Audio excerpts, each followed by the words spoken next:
at twitch.tv/Chloe Alice Falcon. You can see what this looks like. You can see why I'm saying it's so funny looking, but it gets the job done.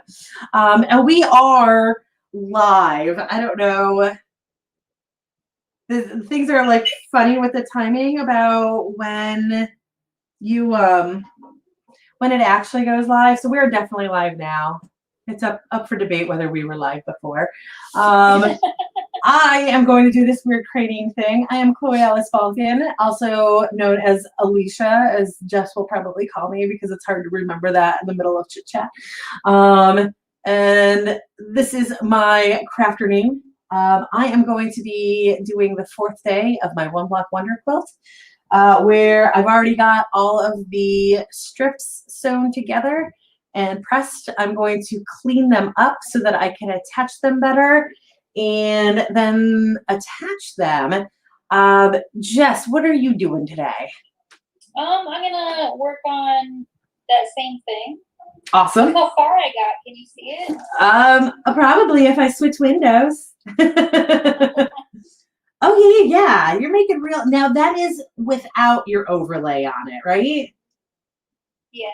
Nice. Yeah, that dress looks fantastic on it. I think it honestly looks better than the original dress. Oh yeah, like it just has more vibrancy in it. Yeah, it looks a lot more like that wet look, which I'm totally cool with. Yeah. Wow. I'm really interested to see how this comes out. This might make me sound really dumb. This might be really obvious. This might just be how it's done. I don't know. But I'm about to do an Academy romance series. And Academy romance, they always have these faces that look like they are way more photoshopped than just like regular photo cleaning tools. And now I'm wondering if like this is how you get that effect. Because I've been like stressing how to figuring out how to do it without it looking terrible. They look really good when they're done right, of course. Certainly any genre. I don't know if this is the option though, because if you look at this face, this took so much fucking work. I'm gonna take out. See, look. That took so much work, and I'm struggling on the face. What is this eye thing on like the furthest eye? What is happening there? Oh yeah, and these are definitely extreme close-ups of faces. Just because you're also messing around with this stuff, sometime I'm going to send you an example of these book covers that I'm looking at that I feel like I've got to copy for my covers, which is not stealing, but like this is what is to market. We put fancy terms on it, but basically it's covering this in my own style. But I'm just not sure how to get that look that they do, if this is how they do it, or if they really do just run it through so many filters that it ends up looking like art more than an actual person. I don't know. But I'm definitely like really curious to see how this turns out now. Did I leave something open or is that you? Do you have a drop-down menu on right now? Yes, you do. Okay. You're fine. I just saw that drop-down menu and I thought I might have put that there, but it was not. It was you. Okay, so we are definitely live. I've got all the notifications I'm supposed to have. This really sucks that you can't actually be in StreamYard with me because like that is how you get to see the conversation. That if anybody jumps in and is talking to us, which we do have a couple of watchers right now, if they talk to us, you're not going to be able to see it unless you go to my Twitch account. But I don't know if that's like, way like over the top right now because you're trying to do stuff on an iPad. I mean, I can try. Can you send me a link to it? I can. And then I'm going to start sewing, or I'm going to start cleaning up these strips. And I will talk a little bit about what I mean by that. Poor Ashley. You know what? Ashley sucks at checking her phone, so never mind. I take that back. I was about to say poor Ashley getting bombarded with this stuff, but you know, Ashley, Ashley and Jess and I are in a group chat together, and that's where our entire conversation about getting set up for today has been going on. So Ashley is getting all of this too, but Ashley also checks her phone like twice a day. So, okay, so these strips, this is what I am working on today. And if I bring it close to the camera, hopefully I can do this. You see all those little, I'm talking to the viewers, Jess, if you could see it, great, but if not, it's okay. So if you see all those little like corners that are sticking off of it right now, that is just excess fabric that I'm just gonna really quickly trim off of this using my straight edge and my fabric cutter. And then hopefully it will also make the piece itself a little bit straighter. But as I've said before, when you're quilting, a lot of the like bend in your fabric, a lot of places where it looks like it's just a disaster because your piece, I mean, sometimes you'll get pieces that are going like that by the end of it. You just iron it with steam, like, you know, just a regular iron with steam on it. And it fixes that. And like when you sew it and it bunches a little bit, as long as the fabric itself has it like folded over itself, it all just fixes with the iron. So it's something that like you can get really stressed out about, or you could just fix it really easily later. And Jess, so what are you, like obviously you're working on that picture right now, but what specifically are you doing it with it right now? I'm still like working on the shading and kind of getting the ratios of her to where I don't have to have that reference picture for it to look okay. Gotcha. And is that one of those situations where that's just literally what it looks like in the picture? Because I know that happens sometimes where well, it's hard to go over because this is at 100% where you see this is just the picture. Yes. And you can see the eye right there that I'm dealing with is there's no detail. And show me yours again. Huh? Show me yours again.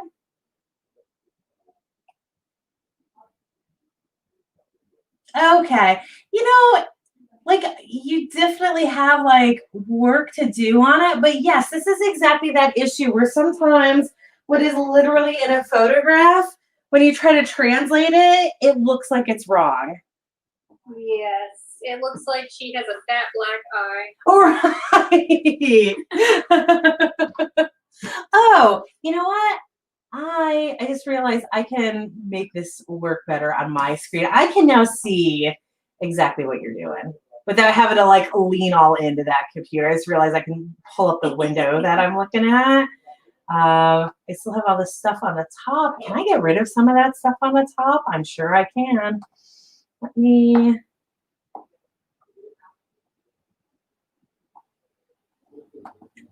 I know how to do this stuff normally, but as soon as I'm in a situation where I need to do it, I don't know how to do it. What I'm doing now is just like trying to get rid of all of these menus so I can fill the screen better with your thing.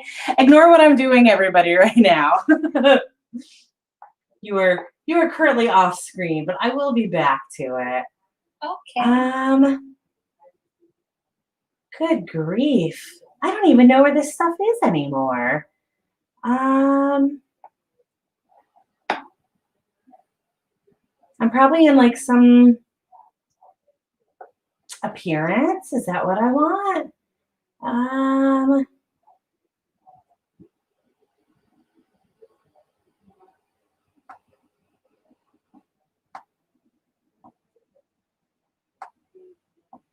gonna take off bookmarks bar. There's gonna be a moment later on where I'm like, where the fuck is all of my shit? And then I'm gonna come back to this moment. I thought there was a way to remove tabs as well, but maybe not.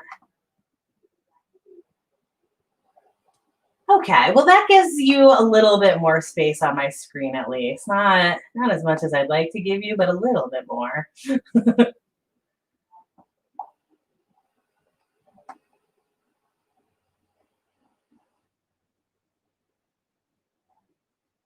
Okay. That is the best that we're gonna do. Oh no, what did I do? That was weird. I'm still having an issue where like I tabbed over and it was like, okay, you can't see this anymore, but that's okay. Because I don't need to tab out. But I think I've kind of figured out something for tomorrow, maybe. We might be able to go back to that other thing tomorrow where I can control exactly how big all of the windows are.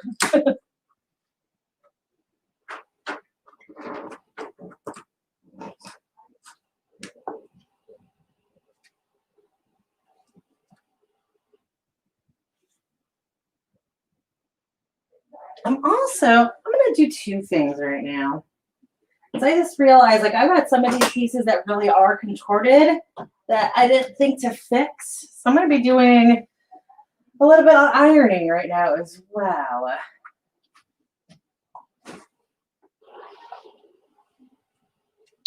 Ooh. Also, I just splashed tea everywhere. All over this extra piece of fabric. That's okay. It's only tea. It's not like it stains or anything. It's fine. Everything's fine. It's fine right now.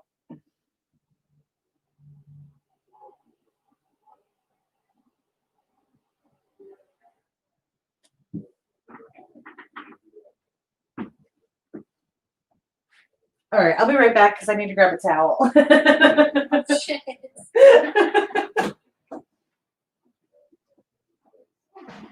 All day. Put those hands in. Right. I'm an asshole when I pull it. You on the side and I'll help break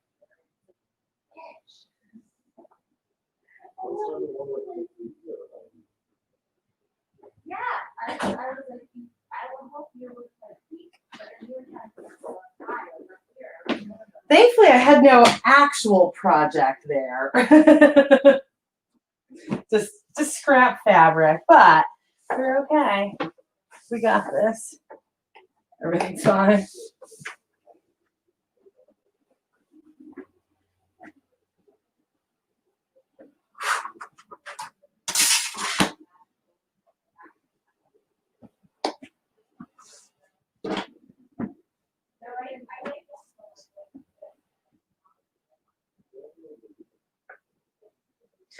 So I grabbed this towel to dry up all of that tea that I just spilled, but also I just realized that because it's got these stripes on it, I can actually use this as a guide, which is fantastic. So hopefully I can use it to actually get these pressed into that straight line. As I mentioned before, this is something that you can do with fabric. You can use steam to force it into the right shape.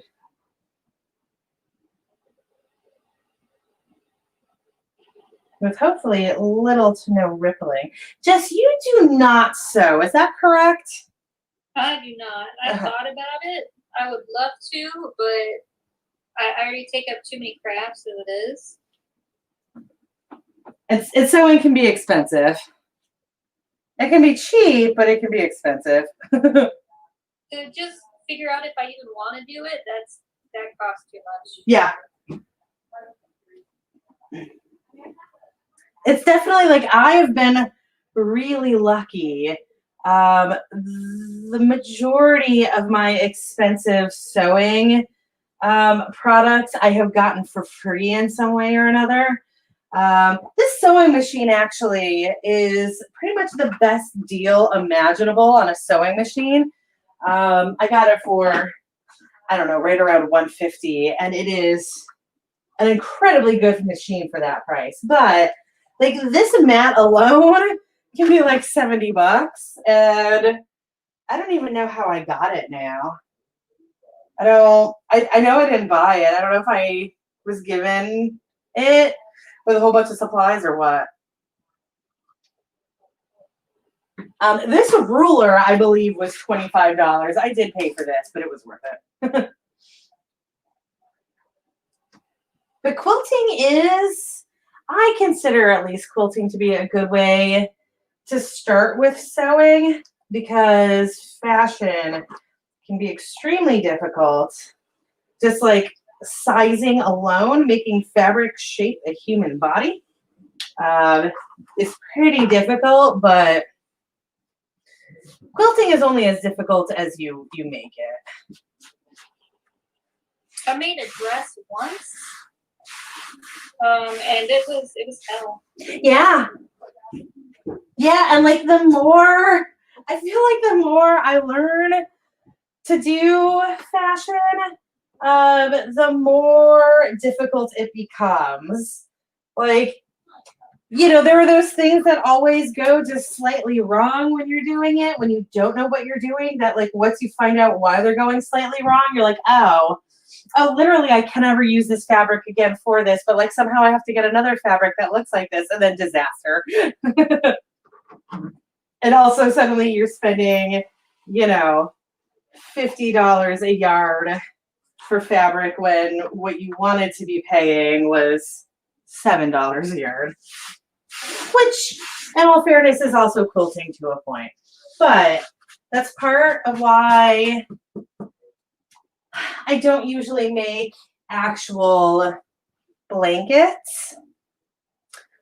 Because I don't care so much about the quality of the fabric if it's just going to be hanging on the wall or being thrown across the tabletop or whatever.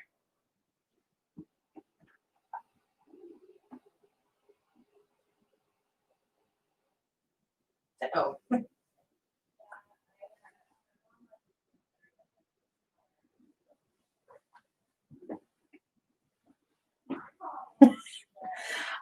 From my perspective, it's really funny watching you flip that around. Like, I'm assuming that like it all makes sense with whatever you are doing, but for me, it's just this lady's shoes flipping around in space. Yeah.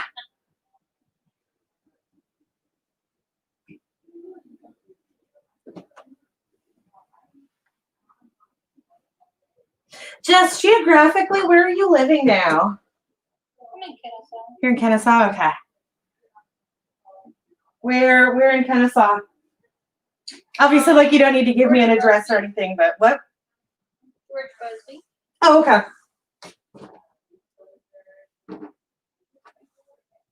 We like right by Wave Green. Mm-hmm. Yeah, it's funny because I've lived here long enough that I am really used to this like being a constant thing. But in my last show, I had somebody who's a newer viewer for me. And I mentioned that I was going to have to go to Kennesaw after that show. We went up there for lunch. We went to Capriati's for lunch. And so I mentioned that I was going to Kennesaw. And he's like, wait, why are you mentioning Kennesaw? And I'm like, oh, because I live in Marietta. Do you live in Kennesaw? And I'm like, oh my God, I don't live there, but I used to. One of those whole things. But it's really funny because I'm from, you know, super small town. That is my reaction if you say you're from the state that I'm from. If you are from the state of Delaware, automatically it's, oh my God. But here it's like, I mean, we're all from Atlanta, really. But yeah, so we get quite a few people who are from this area.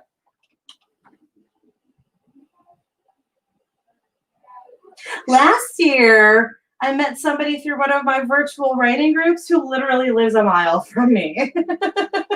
Damn, that's kind of cool. Yeah. But like, that's this area. Like, this is so funny. It was like, I don't remember what we were doing in that group, but we had something that we were all going to be meeting online at a certain time. And I jumped on and I was like, hey guys, I'm going to be a couple minutes late because I'm stuck in traffic. And she's like, yeah, I'm stuck in traffic too. And I'm like, this was real dumb of me because I should have known Atlanta traffic, it's going to be bad at this hour. And she was like, wait, we're in Atlanta. We were stuck in the same goddamn traffic jam. Damn. 75, of course, but yeah.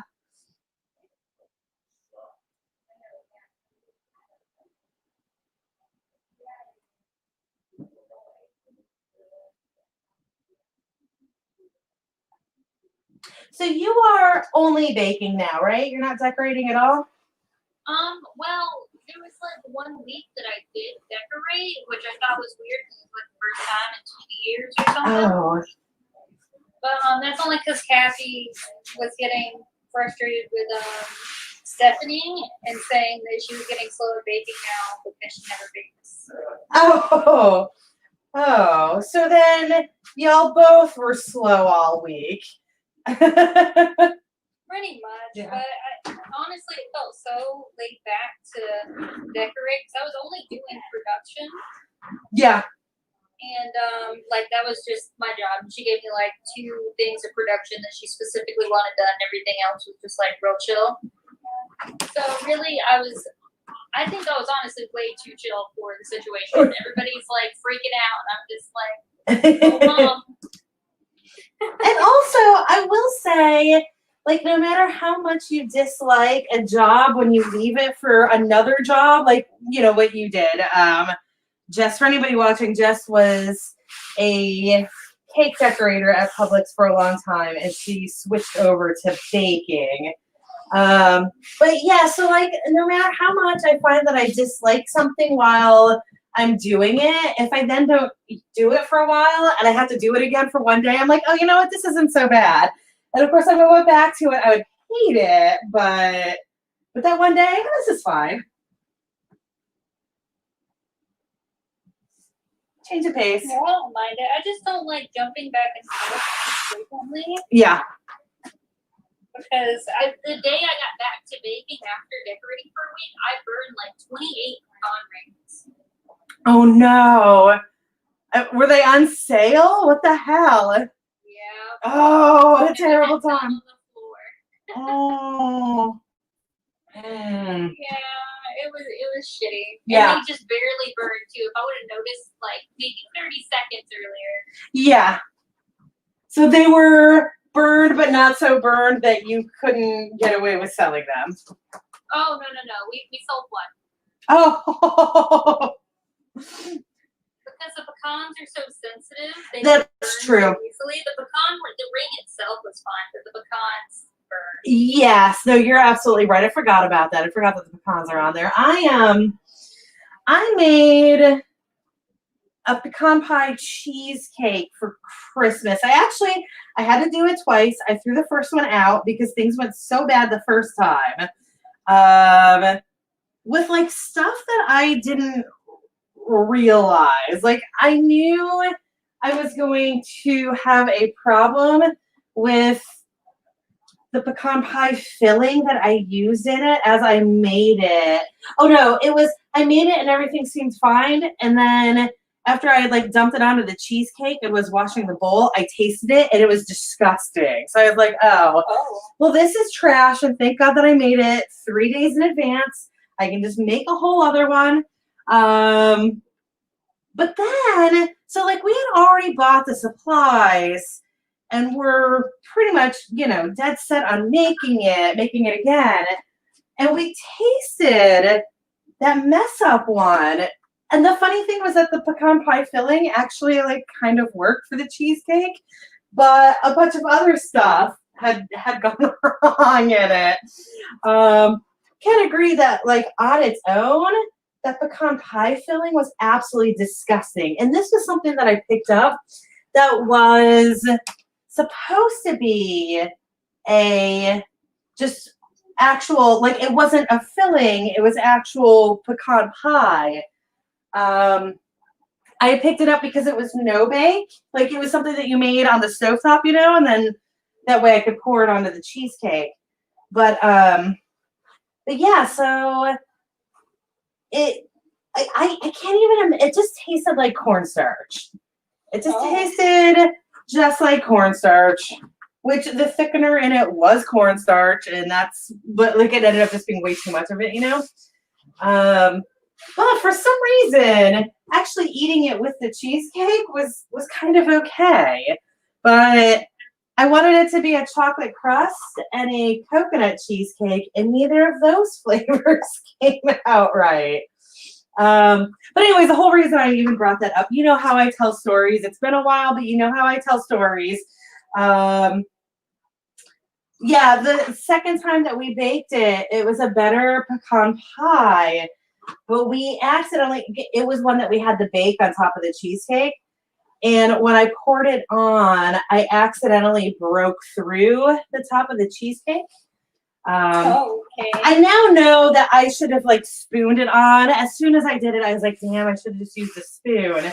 But so like part of the pecan pie sank to the bottom, which meant that all of the like liquid part of the filling just sank down. It tasted fine, but because of it, the pecans burned. Because they had lost the pie filling, the goo that they were suspended in. Yeah, my grandmother made one for Thanksgiving, and she used cornmeal instead of flour. Was this a pecan pie or pecan pie cheesecake? It was the regular pecan pie. Okay. She used, wait, so where did she use cornmeal? She used cornmeal in it instead of flour. Oh, what difference did that make? I wouldn't have been able to tell unless she told me, but I did find little pieces of cornmeal in it, but it didn't like affect the texture. I don't, you know, now that you say that, like as you were saying it, I was starting to think it. So I've only ever had cornmeal either as like, you know, putting it on bread or making polenta out of it, where the whole purpose of it is to absorb whatever the moisture is that's in it. But like that's all it is just cornmeal. So in that recipe that your grandmother made, was it like did it stay hard or did it soften?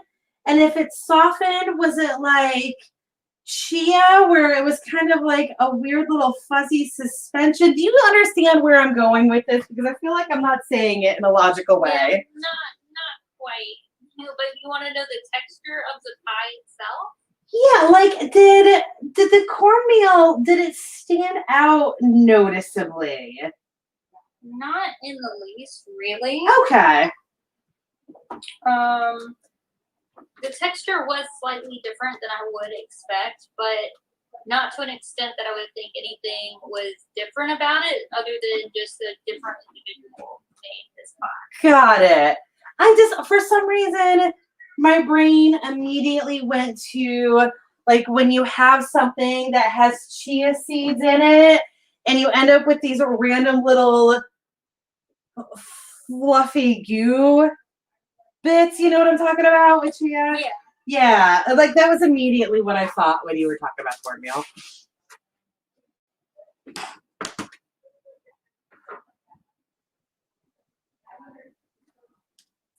I've been baking a lot lately though, because again, I'm like 6 months behind everybody else on quarantine. I won't make sourdough because I suck at bread. I did try to make brioche. I don't know what I did wrong. It was really easy and it came out wrong. And of course, everybody is like, brioche is really hard to do. So obviously, whatever I did that made it easy is what went terribly wrong. But I have no idea. I suck at bread.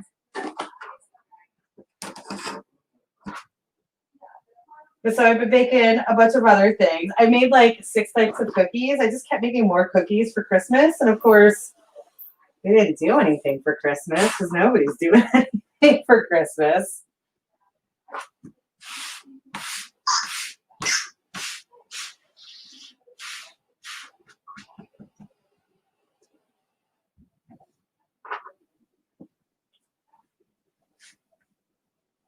Did you see those chocolate sugar cookies that Ashley made?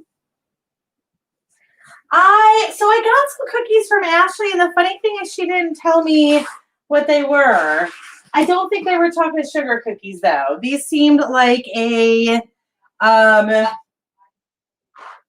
not ginger snap, the soft cookie that is like a soft ginger snap. Oh, that sounds good. Do you know what I'm talking about? Like it's a standard cookie, a snickerdoodle. It was like a snickerdoodle or something that she made. Or it might have even been like a gingerbread cookie. But yeah, that's what I got from her. So I did not have her chocolate sugar cookies.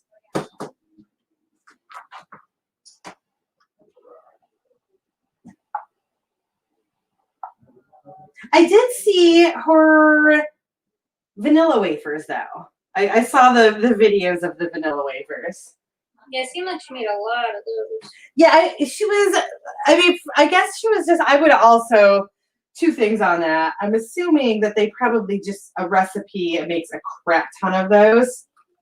But also, I know she did at least 2 recipes of them because the first one came out weird, so she wanted to try another. But she said the one that worked out, the like second one that seemed more correct, it was actually powdered sugar in it, which I thought was crazy. Like instead of any sort of regular sugar, it was all powdered. Which I've never used as like a baking, you know. I literally use it for icing. It's icing sugar and that's it. Or like dusting sugar.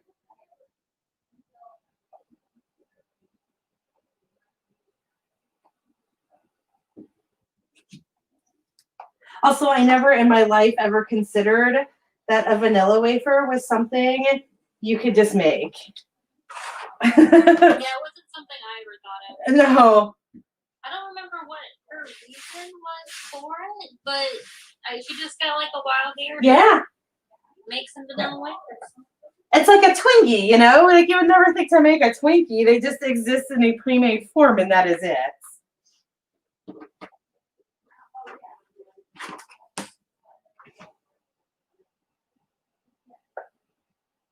That is so funny. I just flipped windows again for a second to make sure that like things were going okay. And when I flip over to the other window, I lose your screen. So like I've got the, to better explain because I feel like that came out kind of gibberish. I'm playing this on Twitch via StreamYard, but you are in Google Meets. So I've got a StreamYard tab and a Google Meets tab. And as long as I have the Meet or windows, they're separate windows so I can see them both at the same time. But if I've got the Meet window on top, then it plays just fine. If I've got the StreamYard tab on top, it will not show the Meet window. And that's absolutely not how this is supposed to work. It seems like it's way too complicated. Yeah. And I mean, I can't stress enough that I use this software, I use this app every single day of my life. And I have never had a problem with it. But also, it's not you because there's a point. Like whatever happened with yesterday would have been on your end, which I feel like it was just your iPad glitching, honestly. Like I don't think you did anything wrong. I think you were just like having a technical malfunction, which that's the first time I've ever had that happen. And then today with this weirdness. First of all, I think it's strange that you can't share screen on an iPad, but that's okay. But also this thing with like I cannot get OBS to pick up Google Meet. But now I'm thinking it's the same thing that's happening here, and I just didn't try it before. But I'm gonna have to keep your window on top to keep it running right. Super weird though.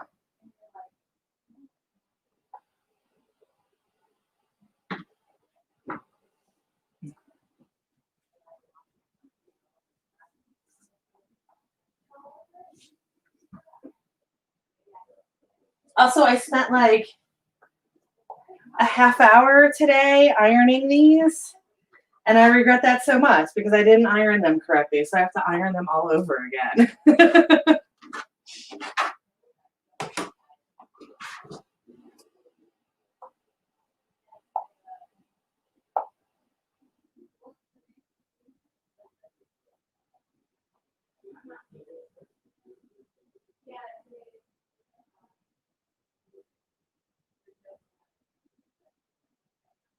Yeah, wow, when you get that close-up going on, that eye just does not look right. I know, but like going back, like it really looks fine. Like, yeah. Now that I know that it's there, it's like all I can fucking look at. And it is the exact shape that her profile was in the original photo. So I'm wondering if it's something where like you just need to really get intense on getting those highlights and lowlights right. That's what it feels like. Yeah, but it's crazy what a difference that makes. It also is kind of a good what's the right word for it? But it's a good example of why new artists struggle so much with trying to get facial shapes right. Because literally something like that is absolutely her facial shape looks wrong until you like finish it. Right. Like it doesn't look right from the beginning, and so you try to overcorrect to get it to look right, but it's just not done yet.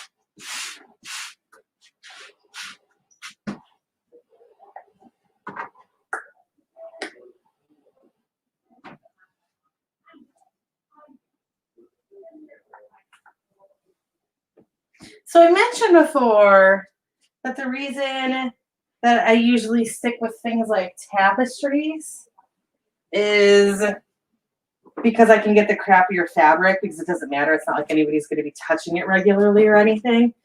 Or that it's going to be washed 8 million times. The other thing is that we have been doing this for 38 minutes at this point, and I'm not even halfway through this one little stupid step of cleaning these up. And this is tiny. What I am making right now is tiny. And I've got like so many other steps to do. Making a like full-on bed-sized quilt takes forever.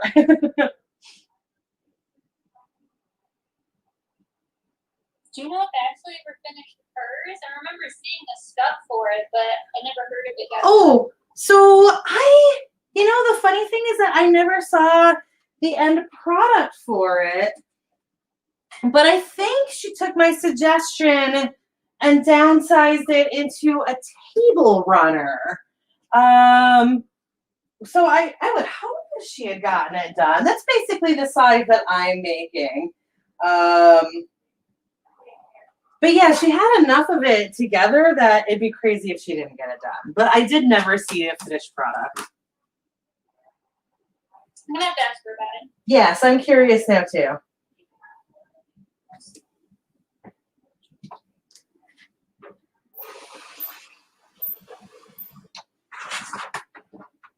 Is this done? Am I done with her? I don't know. I mean, if you blur out the face to nothing and then she's just faceless, I mean, you laugh, but I feel like you know that I'm serious about that. Yeah, no, I kind of am too. Yeah. I don't want to get rid of her face. I worked so hard on it. Maybe if I You know that meme of the like horse where the back end of the horse looks great and the front end looks terrible? Do you know what I'm talking about? Like, you're in one of those middle phases right there where it either, like, you're at like the season 4 horse as opposed to the season 1 or the season 7 horse. And you need to be either season 1 or season 7. Oh, I don't know what to do with Yeah. this face. Yeah. Like, it's good. If that wasn't made clear at all by what I said, like, it's one of those where, like, clearly you are getting to it, but you haven't gotten to it yet. So to finish this, you either need to get it or you need to basically remove the actual details of the face so that it just looks like, you know, a mannequin basically, or like I always think of like the rom-com or the chick lit book covers where they're just really blocky shapes. And they normally don't have faces, or they just have like cartoon lips or whatever, you know? But like look at this is the picture. Look at that picture compared to like what I did, which obviously does look better. But the fact that I don't have like those details, I want to see her. Yes. Or Or like a color tone. There's like a color tone I'm missing or something. I mean, she's definitely a darker, like she's a more shadow. Flip to yours again. And flip back.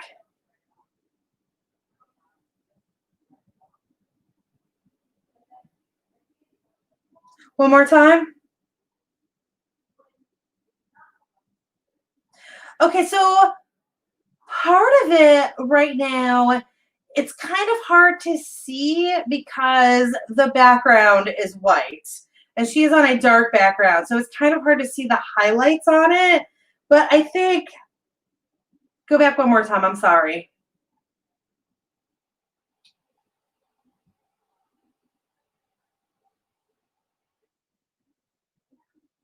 It's funny because like I feel like you almost have too much details in the lips. Like the coloring is really far off, and I think you just need some more shadowing. Oh, you know what? You have absolutely no shadowing in the cheeks. Yeah, like it's like an empty space in her cheeks, and I'm not quite sure how to. I can't point it out, but honestly, this is like makeup tutorial category where the is it bronzer, the darker makeup? Like, you know, you highlight your cheekbones and then underneath it toward your ear, you kind of put that dark triangle in. You know what I'm talking about? Yeah, the thing is that I was doing that before whenever I was working on it and I wasn't on here, but I made a completely different person. So it's a really faint though. If you go back to her, it is really faint, but it is there. Like you see directly in front of her ear, there is that darker patch there that really does put more contour into her face. It's faint.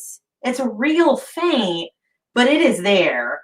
And that, yeah, I see it. Yeah, it might literally just come down to that, which, you know, just like with makeup, it's really faint what you're doing when you're contouring, but that faintness does it. Okay, I'm gonna give that a shot. Mm-hmm. You have like all kinds of like undo and layers and all of that you can fuss around with so you don't mess it up, right? I have a couple layers, and they have to be stacked a certain way because I'm not fluent in layers yet. Gotcha. So they look a little funny. Someday I'll have to get on here with GIMP and you will get a laugh out of all of my things have like 45 layers to them. And like, of course, I'm messing around with like layer masks and stuff like that. Like, it's insane. I have to have like layer groups.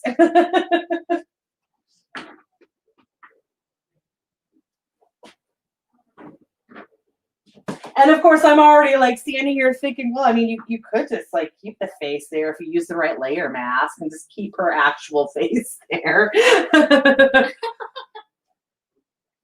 mean, I guess that's true. Yeah. I could just keep her there. That would definitely. Right, that would fix that problem. Wow, what a life hack.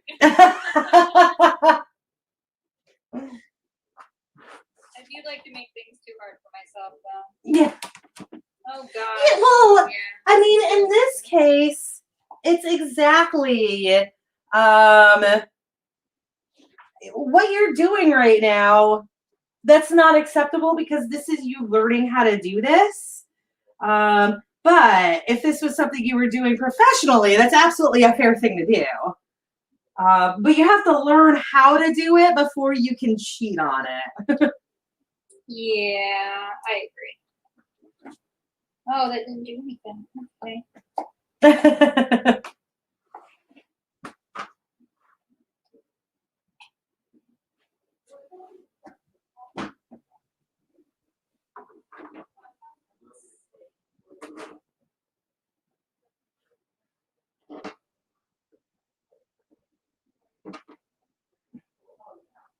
Oh yeah, as you're flipping through, I see such a difference there. Well, actually, just now I was on her reference picture and I was shading her reference picture. Oh, okay. Whoops. Okay. That explains that.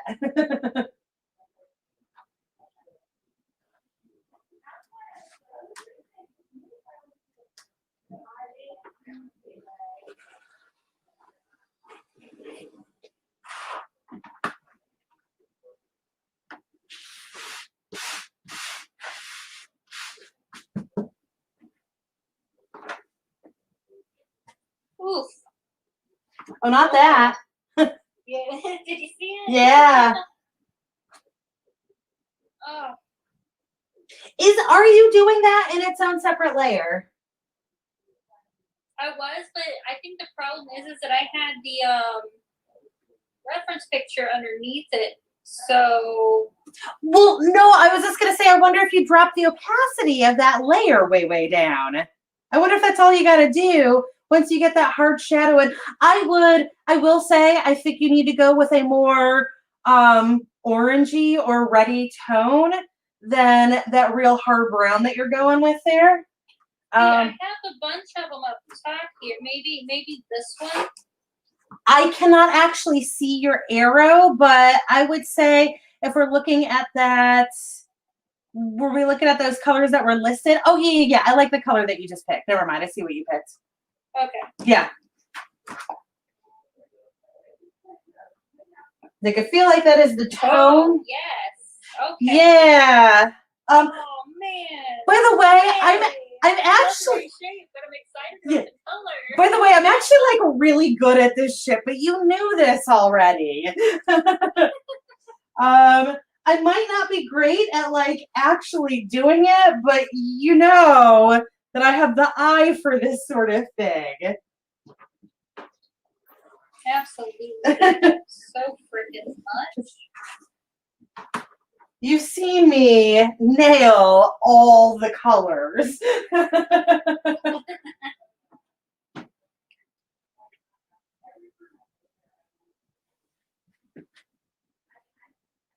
Okay.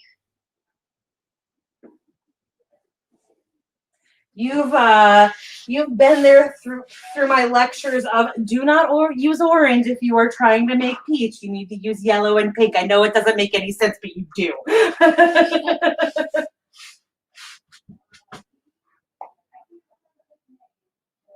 am having this issue where I keep like not selecting the right layer, and I did the freaking reference picture again. I also am notorious for that problem, so don't worry. That is something that is just it's there's a difference between not knowing how to do something and just like making a silly mistake, and that is in that silly mistake category.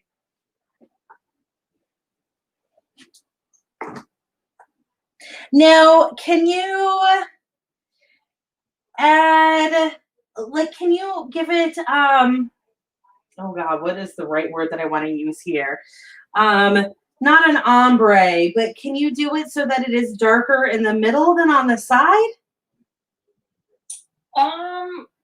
See, I don't know. I also don't have like an official Apple Pencil. Oh, So gotcha. a lot of it has to do with like how much pressure you put on the Got it. Okay, that makes sense.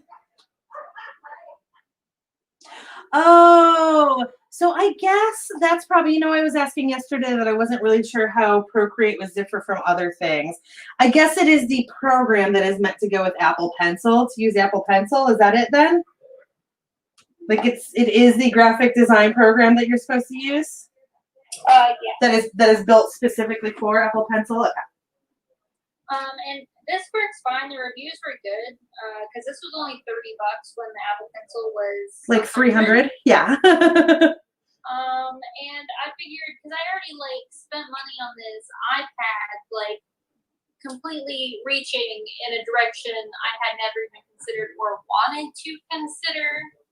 Yeah. Because I'm terrible at technology, so I ended up like getting the cheaper pencil. Yes, I agree with that. I pretty much always will try a less expensive version if I don't have the ability to try the more expensive one for like free or a reasonable cost. And I found out a lot of times when I do try like a knockoff of it, I'm like, actually, this is totally fine for what I'm doing. But like that is a lot in the writing industry. There are all of these programs. Like if you are using an Apple computer, you should be using Vellum to make your ebooks and your paperback books, to make the files for them. Right off the bat, we have absolutely nothing equivalent to that in the Microsoft world. So what most people use there is Adobe InDesign. Both of these programs, Vellum is like $300. And InDesign is a goddamn subscription that starts at like $25. And that's insane. With that Adobe one, like this is something that I really only need to do paperbacks with. And I don't, this is a program that I use 8 times a year. I'm not spending $2,000 a year on a program I'm only going to use 8 times a year. But then there are these other programs that are like cheaper versions of it. And they work fine. And there's that point where like I absolutely got them to see if I actually needed to buy specific software to do what I was doing.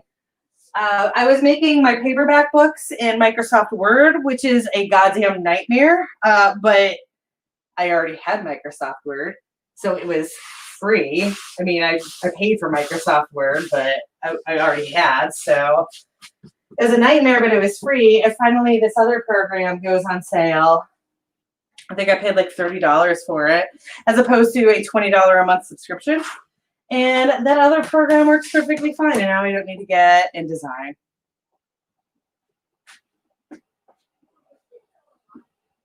Yeah, I might end up getting a nice pencil. I think it is kind of dumb that I didn't initially get it just because I had already spent like $300 on a fucking Right. iPad. So that is the other question. Those Apple Pencils have been out for a little while now, right? They've been out, the Apple Pencil? yeah, they've been out for like a year or two now, right? I don't know. I don't keep up with it, but I do think it has been out for a while. So you might be able to get a used one. Oh, yes.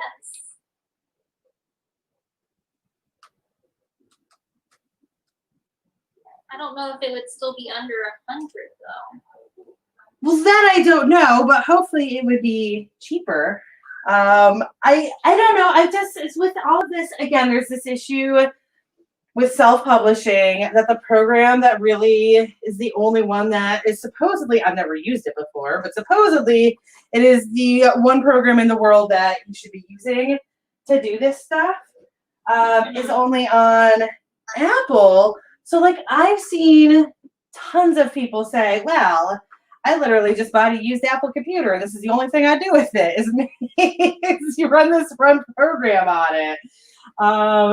So people always talk about how they just buy secondhand Apple products and they're perfectly fine. So I'm wondering if that is also an option for you.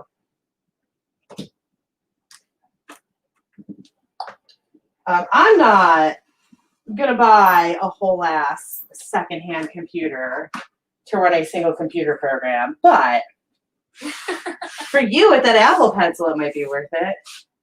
There's also, yeah, there's also this thing. I think it's called Mac and Cloud that you can literally be on like a regular PC computer and access a Mac. Like it's just like a Mac that exists in the cloud. I don't know if there is a physical sitting somewhere or what, but like any of those programs that we cannot get on PC, we can access them through this crazy thing that just, yeah, it's just like me controlling this other computer through my computer. I haven't tried it yet because I haven't gotten to the point where I'm making enough money that I feel like I should try it. It's not expensive. I just know that I'm going to end up blowing like $25 just trying to figure it out before I can get anywhere with it. Right. But like, this is other shit that we're doing now to avoid having to buy Macs while still having access to these programs that only exist on Mac.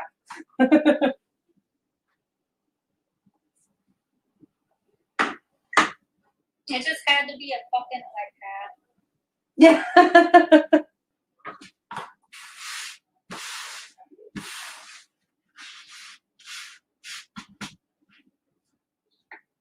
It's cool that you're able to do all this stuff on an iPad, though. Yeah. I am glad that I can at least attempt to start doing digital art. Yeah. And another thing about it too that really sold me on it is because I've looked into getting like scans of my art and prints. Yes. And to have 4 of them scanned was like $200 to $300, and then at least $15 per print. Yes. And that's only 4. Yeah. Yeah, getting art scans are insane. I know, and like I could potentially have like unlimited art digitally already uploaded to where I just have to get the prints. Yeah. So that ultimately sold me on it. Well, that's just the same as in my little ebook world that I'm in now. Like, I don't have to worry anymore about going through a publisher because I can do this all digitally myself. And now I can literally get paperbacks of my books through Amazon. And I don't have to pay. Like, to get a book printed through an actual print house, you have to order like X amount. That's usually some astronomical number. And then the reason that print books are so expensive a lot of times is that like each book costs them like $6 to print. If that. And like right off the bat you have to get like 100 of them or whatever. So that right there, automatically you're in $600. And I think that was like a really low estimate of how that actually works. Meanwhile, I could just be like, Amazon, print this book for me. Thank you.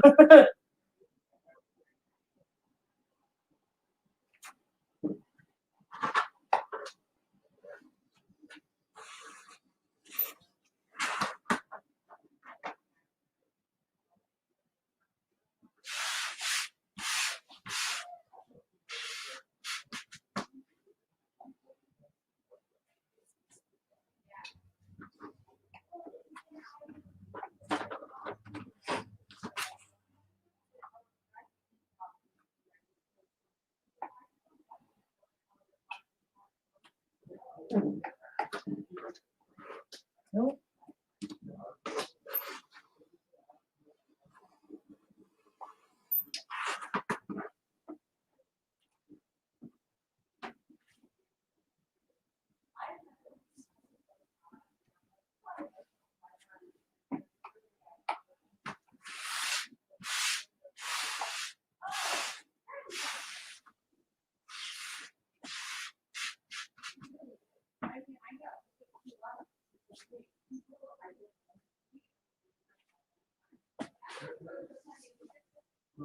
I feel like I've just spun around in circles like 5 times because I keep having to put this towel up and bring it back. And every single time I forget where I put the towel, even though I put it in the exact same place every time.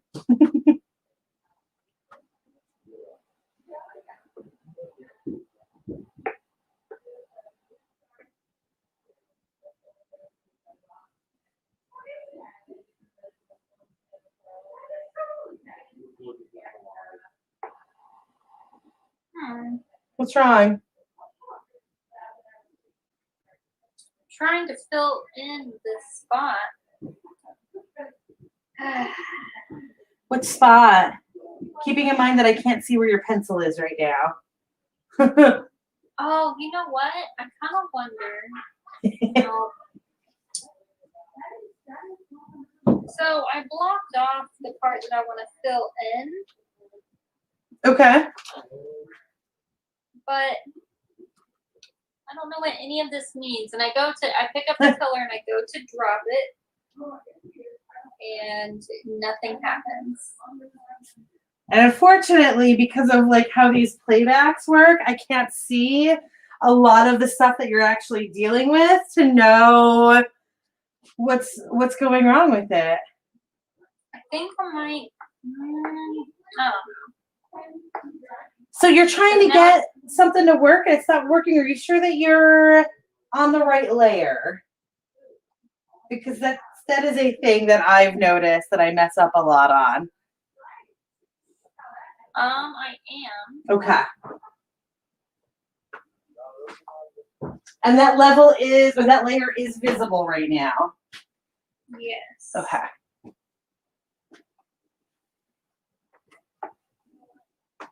And you're trying to do like a bucket fill or a brush? Yeah. I do see your brush library now.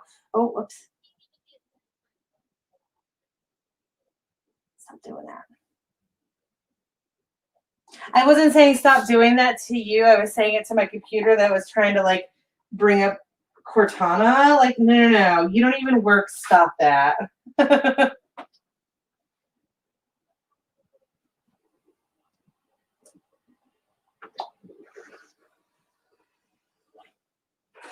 Is it on there and I just can't see it because it's light? No, that's not. No.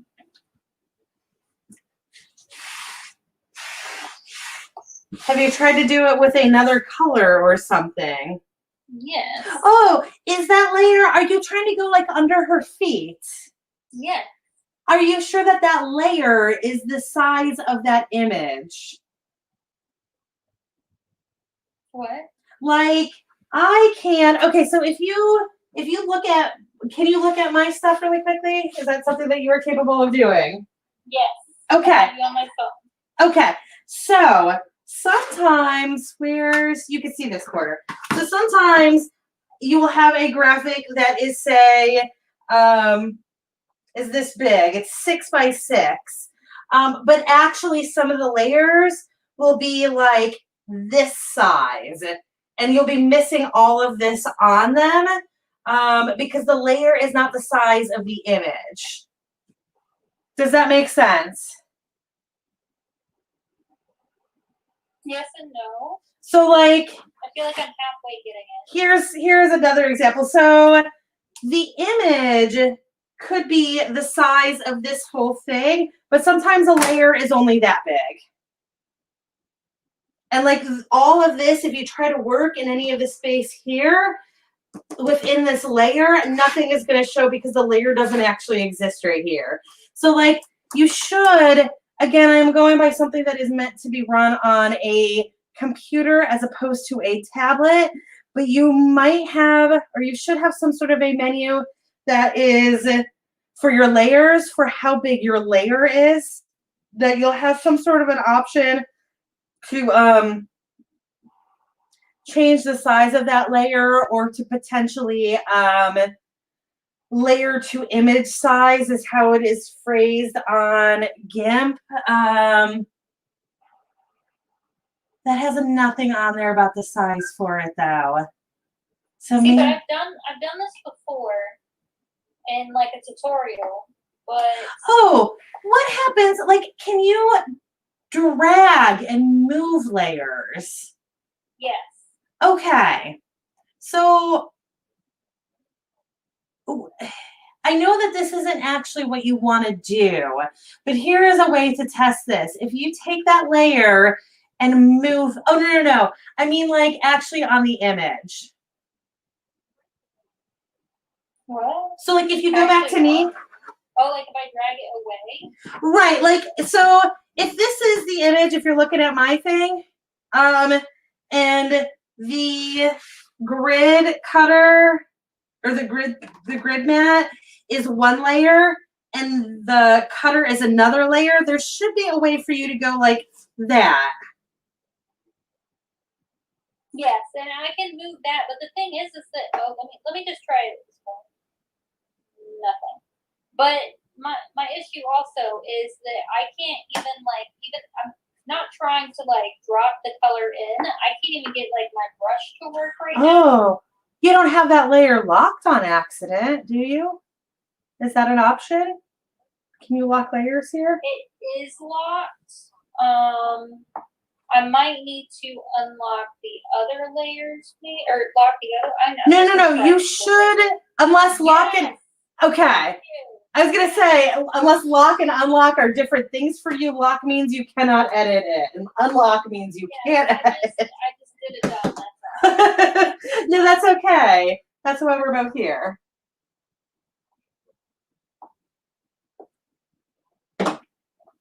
Because Ashley is not here with us right now, I feel like it is now my duty to say teamwork makes the dream work. I have another problem. Okay. Look at her legs. Well, one of them is missing part of her thigh. What? Wait, what is wrong with her legs? What is your concern with her legs? The color didn't fill in there. I can't. Oh. Oh, I got it. Oh, I'm sorry. I didn't realize what you were talking about. I will say though that it would be her right thigh. Looks real scrawny. Her right thigh? Like her right? Her right, which is on our left side. See, okay, so hold on. But I don't know if that is at all fixable for you. If that is even worse. That's with her. She literally just has a real scrawny thigh, and I wish she was thicker then. Never mind. I just called myself out. Like, no, that's definitely her thigh. Okay. She skipped leg day.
Are you just putting random shapes around her?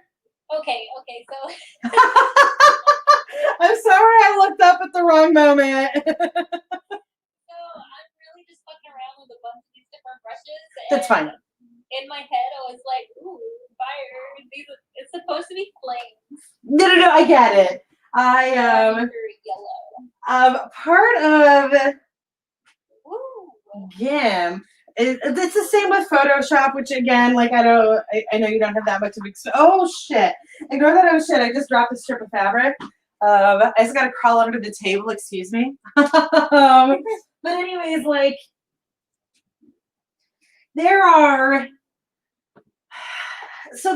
technically brushes, but you basically use them as stamps. Or like cookie cutters, depending on what you're doing with them. But like, I've absolutely had that where I've just had an entire page covered with like 8 million of these little stamps trying to figure out which one I want to do.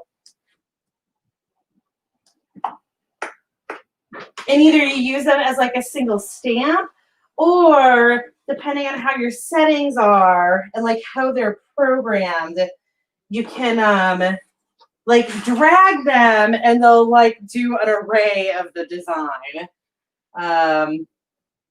which is helpful for like filling in an area. If you want to do, like there are like spark shaped ones that you can just like drop a whole bunch of sparks in a line or whatever.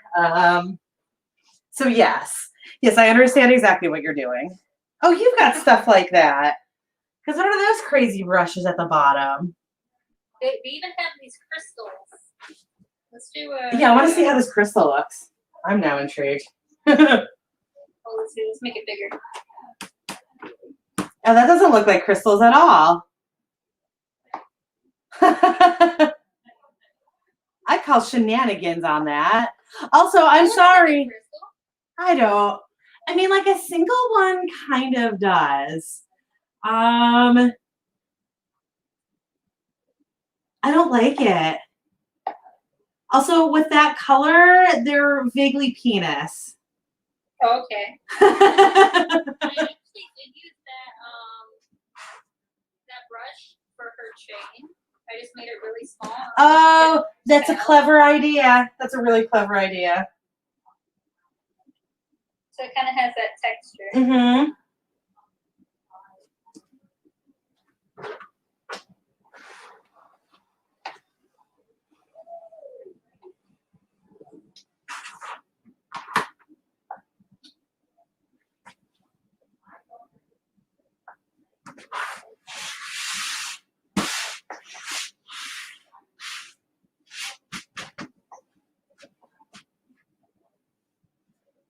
Okay, so at an hour and 13 minutes into this, I finished the pressing them slightly better and trimming them up a little bit phase.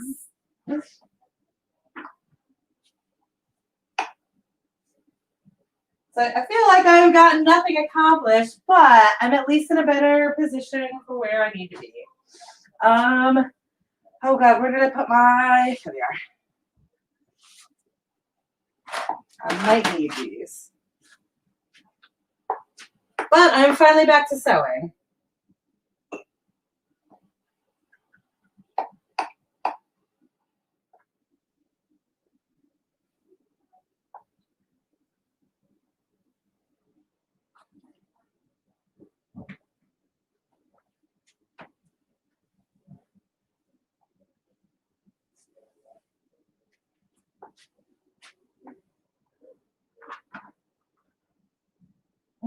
No, I don't want those actually. Changed my mind.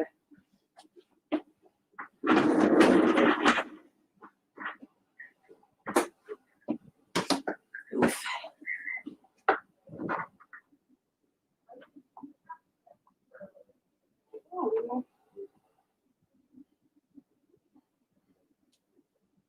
What was that? Just how many brushes there are here. Oh. So they have one with ruby. Yes. Oh, I like that.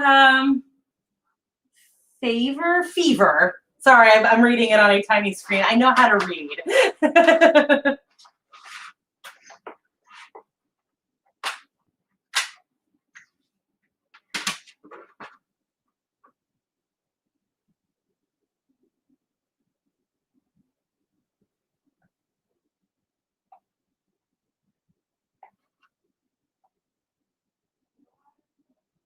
try that gravy.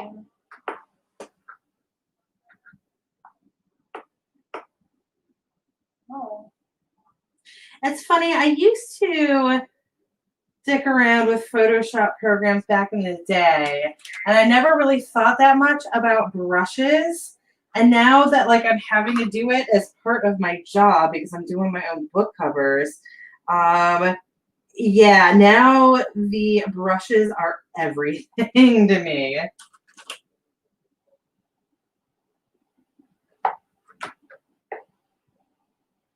Also, right now I am pinning this at every single corner, and I have a feeling that this is going to last for like 2 rows, and then I'm going to be like, this is nightmarish, and I don't care anymore.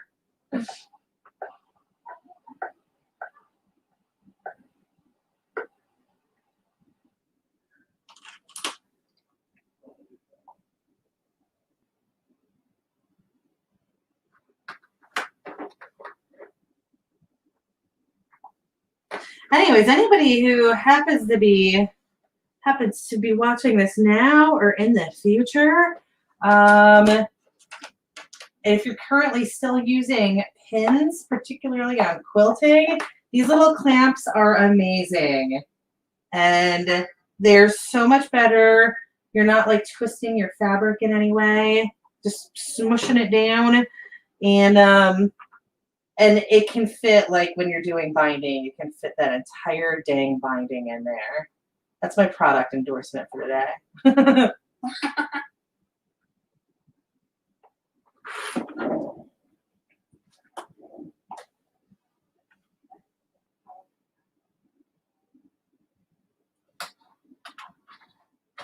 Also, right off the bat, I have this one part that is not going to align right, but that's okay. It's a top corner. It probably doesn't matter. It probably matters everything. It's okay.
So I just got this box of these clamps, and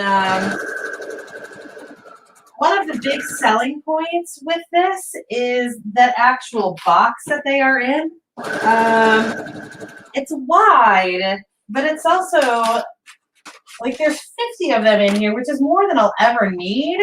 And it's like the perfect shape because it could just be jammed in any drawer, whatever. It's so flat. And of course, it comes to me. I don't know if you can see this, but there's a great big crack up here in it. Like, oh my God, this was exactly why I ordered you, and you're broken, and I hate you, but also it's not dramatic enough that I feel right returning it for like a new one.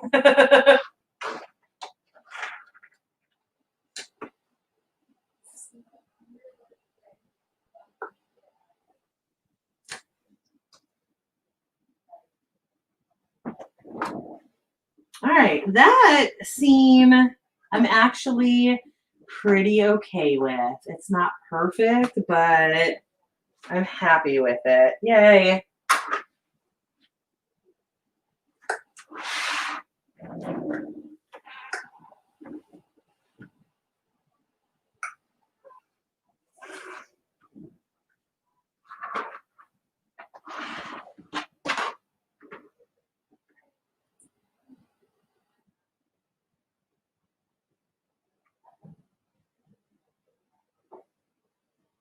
Oh, what brush did you end up using? That looks really good.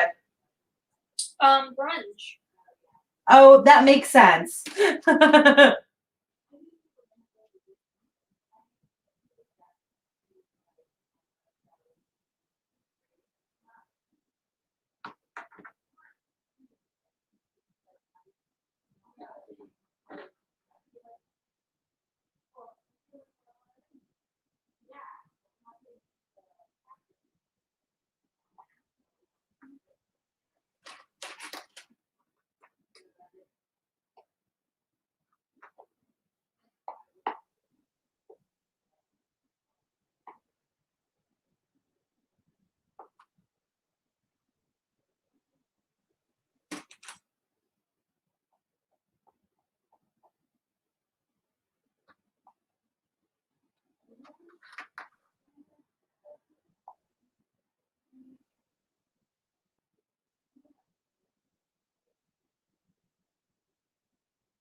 It's so funny with images like that. Like not like obviously the face is kind of an issue. Like the thing I was talking about how like you can draw something exactly how it looks and it doesn't look right because it's a drawing. But also like just things like right now, her knee looks so funny. Like there's nothing wrong with her knee, just the position of it, like it looks all contorted. Yeah, if I like look at this too long, I can't fucking stand it. But if I like go away and then I look at her dress, just demands all my attention. The dress absolutely came out amazing. Like that is 100% the focal point of it. But yeah, if I get in too close on like actually her, I'm happy with her neck. And that's the only thing I'm okay with. Oh yeah. Her hands are bad. Look at her hands. Oh, her hands look great, and hands are terrible. At least from like an actual drawing perspective, hands are a nightmare. Yeah. I find it impossible for me to do the feet. I wanted to. Do what? Successfully, but oh yeah. I really have a hard time with it. Yeah.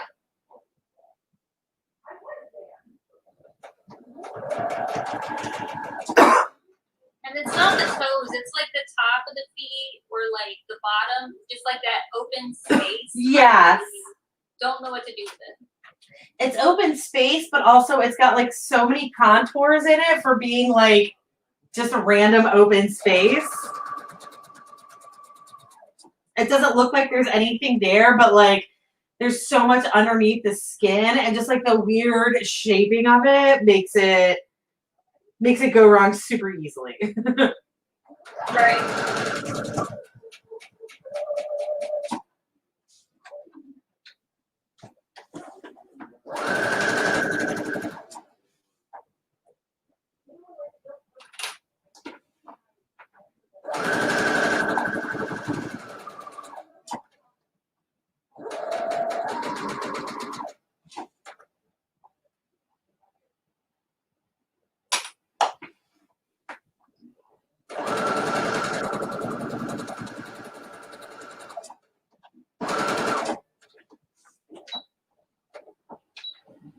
Yeah, I'm pretty happy with that round.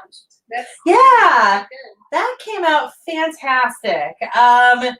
It's like it definitely like the way it fades off into nothing at the moment needs to be worked, but I really like what's going on. Like once you figure out how to do, I guess, the back wall, or are you leaving it white back there? No, I'm gonna do like the tree line and gosh, I'm not quite 100% sure. It's just like it's darkness. Right. Well, I was just gonna say, like, I feel like even though you can't really see it in the picture, like there's a lot of weirdness going on with that picture with the background of it. I don't know what the fuck's going on. I don't know if they have some like crazy lighting going on, or if it's a studio with a backdrop that looks funny or what. But like that ground certainly needs to have some stuff done to it to give it perspective properly. But Yeah, how do I do that? what was that? How do I do that? Oh. It does look flat. So one thing, because of the texture on it, if you can actually do like a trapezoid shape to it, you know what I mean? Like take that rectangle and actually literally do a perspective trapezoid with it, just to like tighten up that pattern in the back and stretch it out in the front. I can blur it in the back. I have like Gaussian blur or whatever to like blur it so it looks further away. That will help. Also, you need to do, so that might be what you need to do to get that, like the trapezoid, if you can't do the trapezoid in there. But the other thing is you do, God, again, this is one of those things where I know all of the options in my program, but you need an ombre where it gets darker in the back. The farther away it gets darker. It's a really faint ombre. Or gradient. I keep using ombre when I'm trying to say gradient, but like if you could do a gradient shadow on it, to just make it look darker back there, it will help with that as well. I'm sorry. I'm gonna start with that blur thing. This is a lot at once, but I'm gonna start with the blur thing. Okay. How that. Okay. I support that.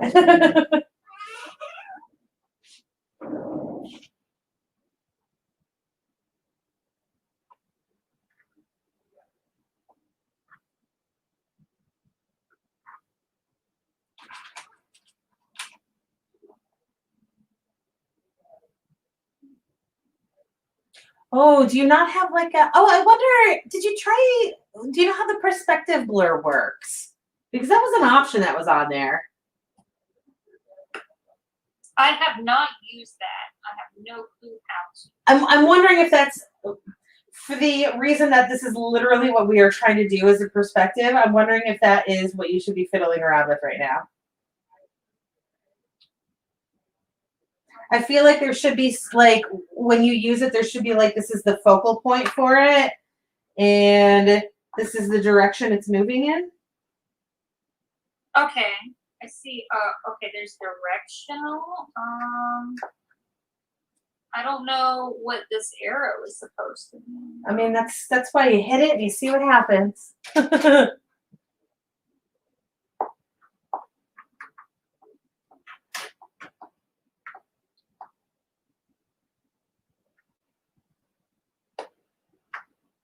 Whoa. Did it do something good? Oh, no, it's not doing it yet. It's processing. This is totally normal. That is a major process that it's going through when you do that. What did it do? I can't tell on my. Oh no, it's still flipping doing it. Okay. It's blurring her picture. Am I on the right? That might have also been why it took so long, because there's so much going on in the actual photograph.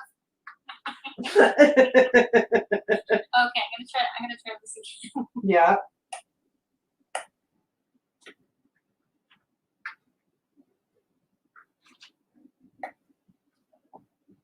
So Jess, do you have an actual, I don't even know if this works with iPad, but do you have an actual like webcam, like that's not built into your iPad.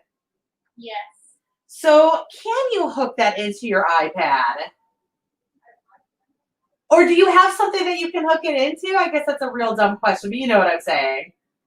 I don't know what you're saying. So do you want a webcam for like me and then also my screen? No, I was gonna say that if we do our Bob Ross off. Oh.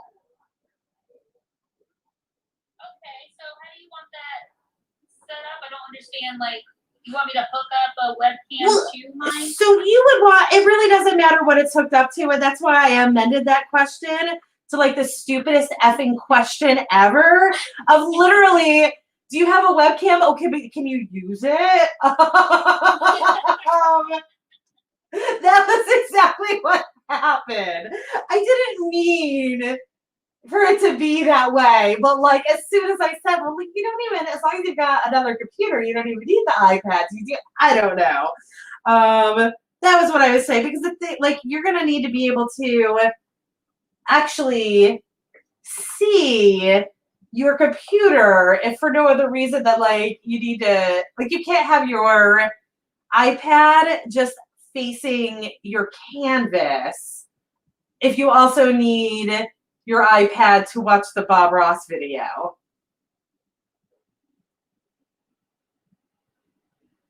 Okay, so I need something to watch the video. I need a webcam, and I also need, I guess I'm going to do it on canvas.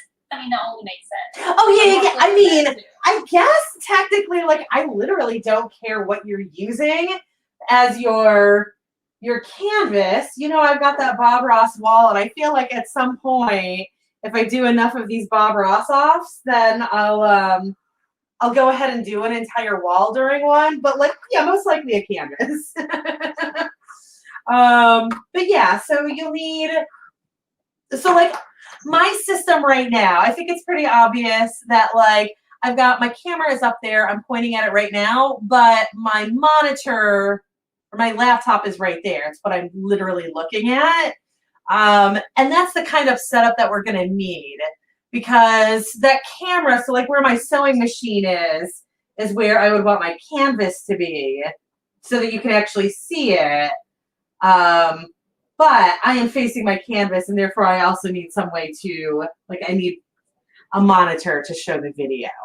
I feel like I over-explained that again, but you know what I'm getting at, right? Yes. Yeah.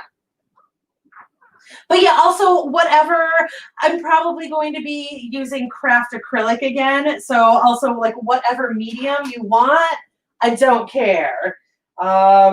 If you literally wanted to try to do this in that program that you're using right now, I don't care, but I don't recommend it.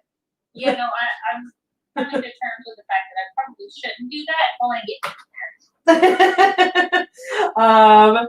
One day, when you are amazing at this program, we'll do that, but this is not that day. Also, like, I feel like that is literally trying to recreate a Bob Ross video in Procreate or any graphics design software. I feel like it's basically like a test, you know, like it's a skills assessment. Do you know how to do all of these things? So yeah, now is not the time for that. But maybe one day. Now, like, out of dumb luck, I want to do it. I know somebody, I have actually seen, it was years ago, but I did actually see somebody recreate a Bob Ross video using MS Paint. So, like, people certainly do dumb shit like that. But for this, I feel like you're going to want a canvas in some sort of paint. But yeah, so you do have all of that stuff that you are capable of doing it. Except for like the canvas and paint, if you don't have that on hand. I do. Okay. I have a lot. I don't. I know I've got canvases, but my paint, like I kind of stopped painting a couple years ago. Not because I didn't like it, but just like, especially with the writing thing, I just don't. Between writing and working at Publix, I didn't have time to do anything. That was just simply for the joy of doing it. So I think the smartest thing for me is to just buy paint. Because Lord knows what I have. Oh, and like brushes and all of that. But also I figure, based on that one time that I did that Bob Ross wall, that it's literally like whatever equipment you have is what you use. There's not going to be any like, these are the specific items you need. I'm not going to tell you what paint colors to have. I don't care. Obviously, like, I feel like it would be the kindest thing to pick which picture we do in advance. And then if you want to go get that paint, by all means do. But I don't care what supplies you use. Yeah, I pretty much have everything to do it at any point. Awesome. Did I tell you about this when I did the one on the wall? I've never done oil paint before. And I never, like, I knew that there were differences, but I never really thought about them, you know? And then I went to do this Bob Ross painting, and I've already started, like, I have already gotten the base paint on the wall. Being me, I completely fast forwarded through his like introduction. So I just see like this is a pretty picture and this is the one that I want to do. So from there, I start doing this. I get the base color on. And then he says, and you know, the nice thing about doing this wet oil or whatever it was technique that you can only do with oil paints is we're going to be able to do all this fun stuff that you'd never be able to do with regular paint. And I'm like, oh, fuck me. Oh, shit. And I mean, I got it to work. Don't get me wrong, but certainly, you know, it was one of those things where like, you know, doing gentle brushes was supposed to make an ombre or whatever, and instead I just had to make the layers of color or whatever damn thing it was. But yeah, lesson learned on that. But if we do the Bob Ross thing, then we're just gonna go for it. And whatever crazy technique it is, whatever we have is what we're gonna do. And there's all this stuff, you know, he's always using a palette knife, which of course you don't use when you're using other paint, right? I mean, I'm terrible with palette knives. I've never, like, in all of my years of art classes, I never once did anything with a palette knife. So I've always assumed that it's specifically for oil paints. That would make a lot of sense. No, I've seen it with acrylic. You have seen it with acrylics. Okay, then I don't get them, but that's okay. I'm going to show up with brushes, and I'm going to be just as good as Bob Ross. It's just going to take me like 4 times as long.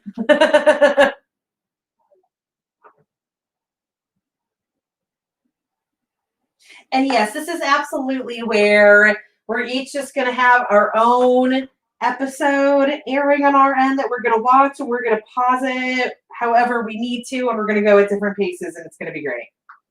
Yeah, I'm down with that. That sounds nice. Yeah.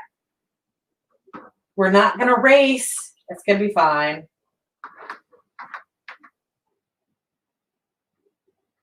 Again, like at those sip and stroke classes that. Oh, I love those. Yeah. I'm not going to lie. A part of the reason that I like them is because I was so much better than the people that I was going with. But I also just enjoyed going. No, I'm definitely like, I did enjoy that factor because I'm a person who likes winning dumb things. But I also went by myself several times. And still got the pleasure of like shocking and awing the other people in the class, but it wasn't even my own friends. And like I just went because I wanted other reason that I really liked going to those is that I didn't have to pay for the equipment. Like I didn't have to gather all of the paints, and I know how I am. I always mess up and I get the wrong paints. I got to use I would get their brushes. It was their canvas. They gave out decent canvases. Yeah. So everything about it was great.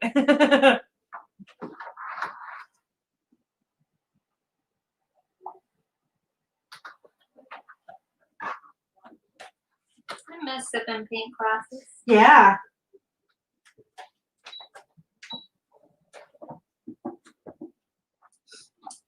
So, can you tell me about this tree line?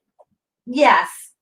It's quite not there, but it's in the right direction. What do you mean, right direction? So I feel like this is actually what you were trying to ask. Like, not that you said it wrong, but like I think I just figured out what you were asking. You are going in the right direction. I know that this is not true to that picture that you were using. I would make it much bigger. At least like double that height. But also I would do layers of different shades of green in it. See, I did do different layers of green, and there's some brown in there too. But it just kind of starts to blend together. Right. So what I would do is like actually make it again. I make a shit ton of layers, and you just have to accept that about me. I would make it in like 3 layers and have each layer be its own color or its own palette, and have like the tallest ones be the darkest ones. Does that make sense? Yes. Okay. I'm just imagining it. Yeah. Yeah. I would definitely do them as palettes where each palette has like 3 colors, but like light, medium, dark. And then you also have trees on here. I wouldn't use those though. I feel Look at these whole ass trees. they're not terrible. I was expecting them to be worse than that. But if you did do like just using a brush and doing it, you can also put like some highlights on the canopy, you know, like make the canopy darker, but then put like highlights on it. I can do it on top of. Oh, you can? Okay. I have no clue which brush to use though. Those palm trees are aggressive. Yeah. We even have a Santa sled.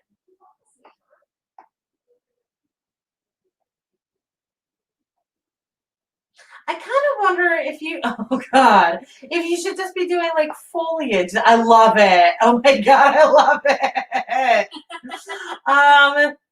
But I feel like considering that she is standing on blacktop right now, that tree line is going to be more shrubs than anything, or like far enough away that you won't be able to distinguish them as trees. And again, like I still want them to have some height to them, like more than what they were, but I don't think they should be as distinguishable as literally this is a pine tree right here. I like that they have that brush. Again, I'm impressed with how good of a shape it is for that brush. I just think for this particular project, that's not the brush for you. But like you, like a free treasure chest I got with that tutorial. It's Art with Flow, and she like sent me all of these brushes. Oh, right nice. Here. This wolf head, like a howling wolf. Yeah. It's pretty cool. But the one that's like 3 up from that one, that was that like literal foliage, I think is what it's called. I'm at a distance right now. That's what I initially used. Okay. That's what that background. Yeah, I think that's what you should use. You just need to make it bigger and more textured. And by textured, I mean having those layers.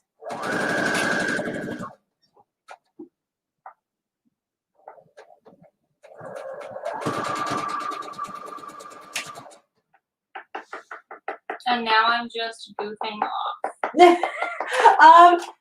that bigger.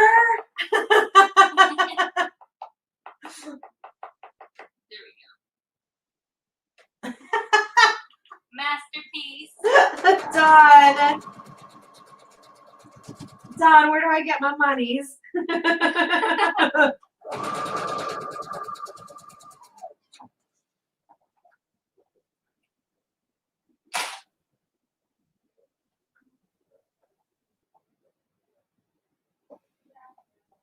It'd be that layer thing.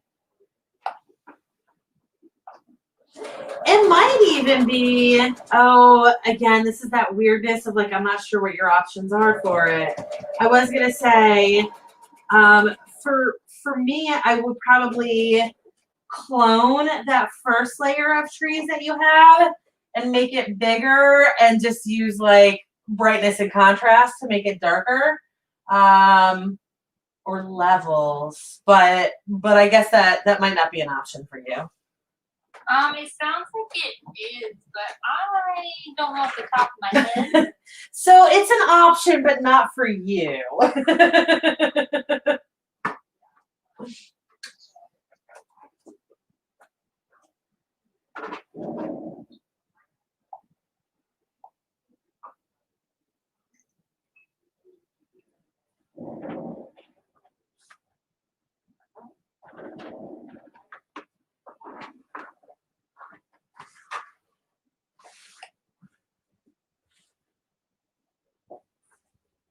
Ooh, these corners are just okay, but you know what? It doesn't matter because it's my damn tapestry.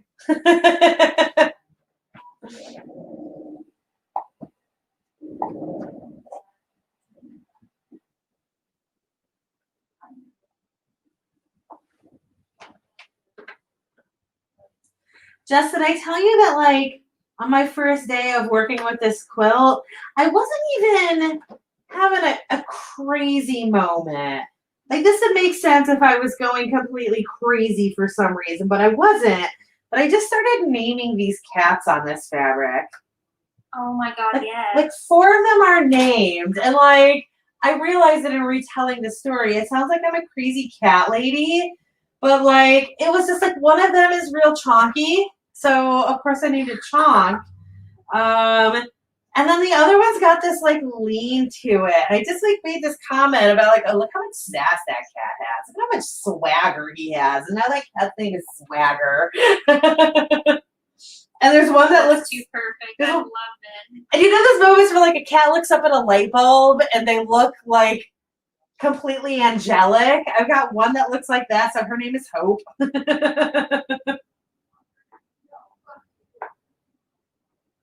She's a cat. She's probably a devil, but she's had that perfect look on her face. And then there's Tiger because he looks more like a tiger cub than an actual cat. Most of these are pretty, like as photorealistic as you're going to get on Walmart fabric. But then there's this one that's got like, I don't know, its eyeballs are too big or something. So it looks like a tiger cub instead of a cat cub. Cat kitten, excuse me. Is that the one you were working on yesterday, or I don't see any cats on your current piece? These are all cats. Like this is literally a ring of Siamese cats right here. I'm gonna lift the fabric up and hopefully you can see it better if I bring it closer to the camera. Oh no, but I got out of the lighting. Oh geez, do you see that though? Do you see that that's like a cat eye? Oh my god. Yeah. It is. Yeah, let me see. Is there a better one? All of the better ones where I'm working now. You can see it a lot. Obviously, those are cats. That's Tiger right there. This yeah. is dope. I love it. So I'll show you the actual fabric though. Because I do have like an entire other yard of it for doing all of the extra work with it.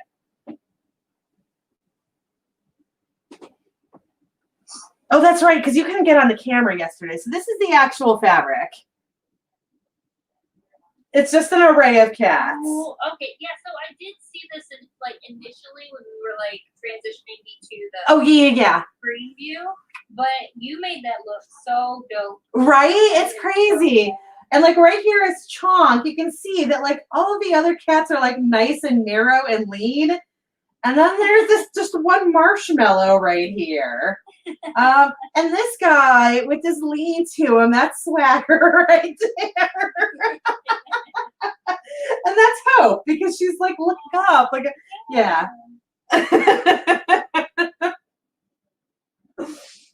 And that was my craziness. And I was like, this really isn't crazy. Like, this is justified, but it sounds fucking crazy. So what are you gonna do with that piece? Because it looks like Etsy worthy, legitimately. This one's just gonna be hanging on my wall. This is for me. I've never done this technique before, so this is a learning experience for me. Now that I've done it, or now that I am doing it, I am seeing where I've like made mistakes with it, not necessarily with the sewing itself, but like my fabric choice. This turned out to not be a good fabric choice. Like for me, I love it, but this isn't how this technique shines. But now that I've done it, like if I do one day want to like try to sew something like this, I think I could. It's just this one is not for that. But now I'm thinking of doing another one. This one I have no idea where it's going. But now that I'm doing it, I've got like this whole plan with the guest room, which of course like everything is up in the air right now because of everything that's going on. But I had this plan with the guest room to give it an ocean theme. Not because I'm old. I realize that's an old person thing to do. Give things a beach theme. But when I went to the Outer Banks, I got all kinds of beautiful art that I was like, I have nowhere to put this except a guest room. So if we just give the guest room an ocean theme to it, then it will make sense that I've got all of these like sculptures and like paintings and stuff that were just really pretty and, you know, local art and all of that. So, What happened to your rubber ducks? oh, they're all in the bathroom still. So I think I'm going to do another one of these out of like a more aquatic themed fabric. And I did find on the Joanne website a sea turtle one, which normally is not my jam. I know people love sea turtles. I don't have anything against sea turtles, but like as a motif, it's not really my thing. But I might end up going with it. I'm going to have to poke around some more. But yeah, I figure to go over the bed in the guest room, a nice tapestry with this sort of pattern in it will be cute. And then the wall opposite. So now, I don't have any idea how that room would have been set up when you were here. I didn't tell you yesterday, but like you were telling me about how that dude that was living with you had the kids that weren't supposed to be like anything more than school holidays, and then the quarantine happened. So on our end, I don't know if I feel like you probably would have met them at some point, but I don't know if you would remember them. But Ken had these friends, Tommy and Brittany, who Brittany would have been she would have been memorable because she's got like dark hair, like a similar haircut to yours, but normally it's got crazy colors in it. But anyways, they broke up and Tommy came here. That was supposed to be like a month or 2 months. And that happened the first week of March. So he ended up being here until October. And it was a nightmare. He was a terrible roommate. I literally, after he moved out, I literally had to throw out his sheets because they were so disgusting. He worked on electric generators, like electricity generators, you know, like for hospitals and stuff like that. And I guess he just like wouldn't shower when he came home. I never really actually noticed his shower pattern at all, which I can't stress enough that my bedroom is right next to the bathroom. So, you know, in a completely non-creepy way, I should have been aware of this. You know what I'm saying? Like, yeah. It never really stuck out to me. And like, I never noticed him smell bad or anything. But once he moved out, we were like putting the sheets back on the bed, and all of them, like the pillows were disgusting, like just greasy. And the sheets, like you could actually see where he was laying on the sheets. Like there was an imprint on them. Yeah. So that ended up being terrible. But yeah, You didn't wash his sheets or his body. right. So we just threw them out. Like we threw them out immediately. Oh, that's right. I found this out. The first time we had anybody stay in the guest room after he left, 2 days after Thanksgiving, a good friend of ours passed away. So we had some friends over, like, you know, some friends who were grieving come over so we could just have like a group grieve and like we're just gonna ignore COVID for now because we're grieving. So a couple of them spent the night and I went to make the guest bed and discovered that everything was disgusting. So I ended up just using like 2 flat sheets that were the wrong size for the bed, and then like pillows off of my own bed, just so they had something to sleep with, and threw everything out. And the next day we were at Walmart, and I was like, I'm just gonna get Walmart sheets for the bed. And he's like, Ken's like, yeah, whatever, it's a guest bed, just do Walmart sheets. But yeah, so that all happened, and it sucked a bunch. But the point of that is I don't know last time you were here how that room was set up. But so the bed is like if you were standing in the hallway looking in that room, the bed is on the opposite wall from where you're standing. So above that bed, I was gonna put a tapestry, another one with this pattern once I make it, and then the wall that the door is on, so there'd be no way to see it unless you were in the room. I want to do another Bob Ross mural, but of like an ocean theme, of course. I had all that planned out to be done like directly after Tommy moved in. Like I was planning on doing that last March, and then Tommy moved in, and I was like, because last summer, the summer before that would have been when I was in the Outer Banks. So like once things, I got back from the Outer Banks and everything was chaos, and then I had like that shitty store I was in. So I finally like once I had moved on, I was like, okay, once I move to another store and I'm happy again, that is when I'm going to do this Bob Ross wall. And then Tommy moved in and ruined everything. Yeah, and how long did you say he was there? He came in the first week of March and he left the first week of October.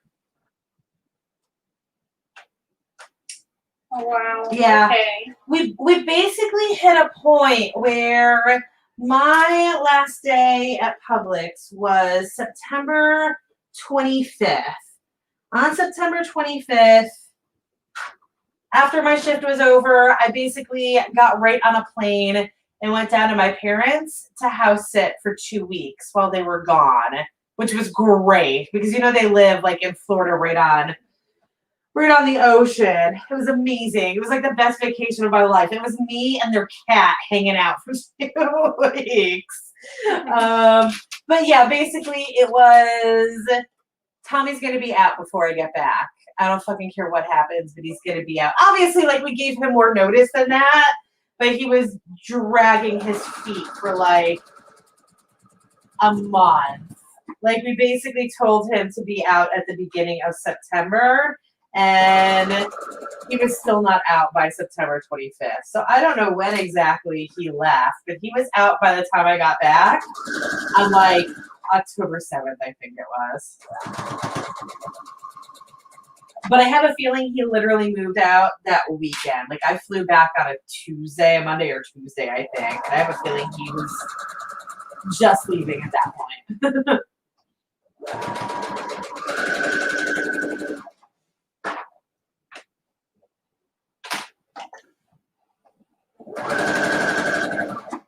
What is that? So yeah, I quit. I go down to Florida. Directly across the street is from my parents is a Publix.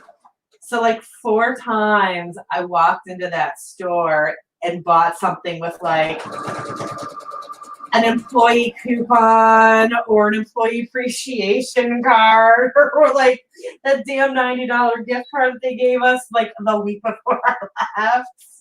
Yeah. And I was like, this is great. This is great because I don't work for you assholes anymore, but let me use all of these things that you gave me.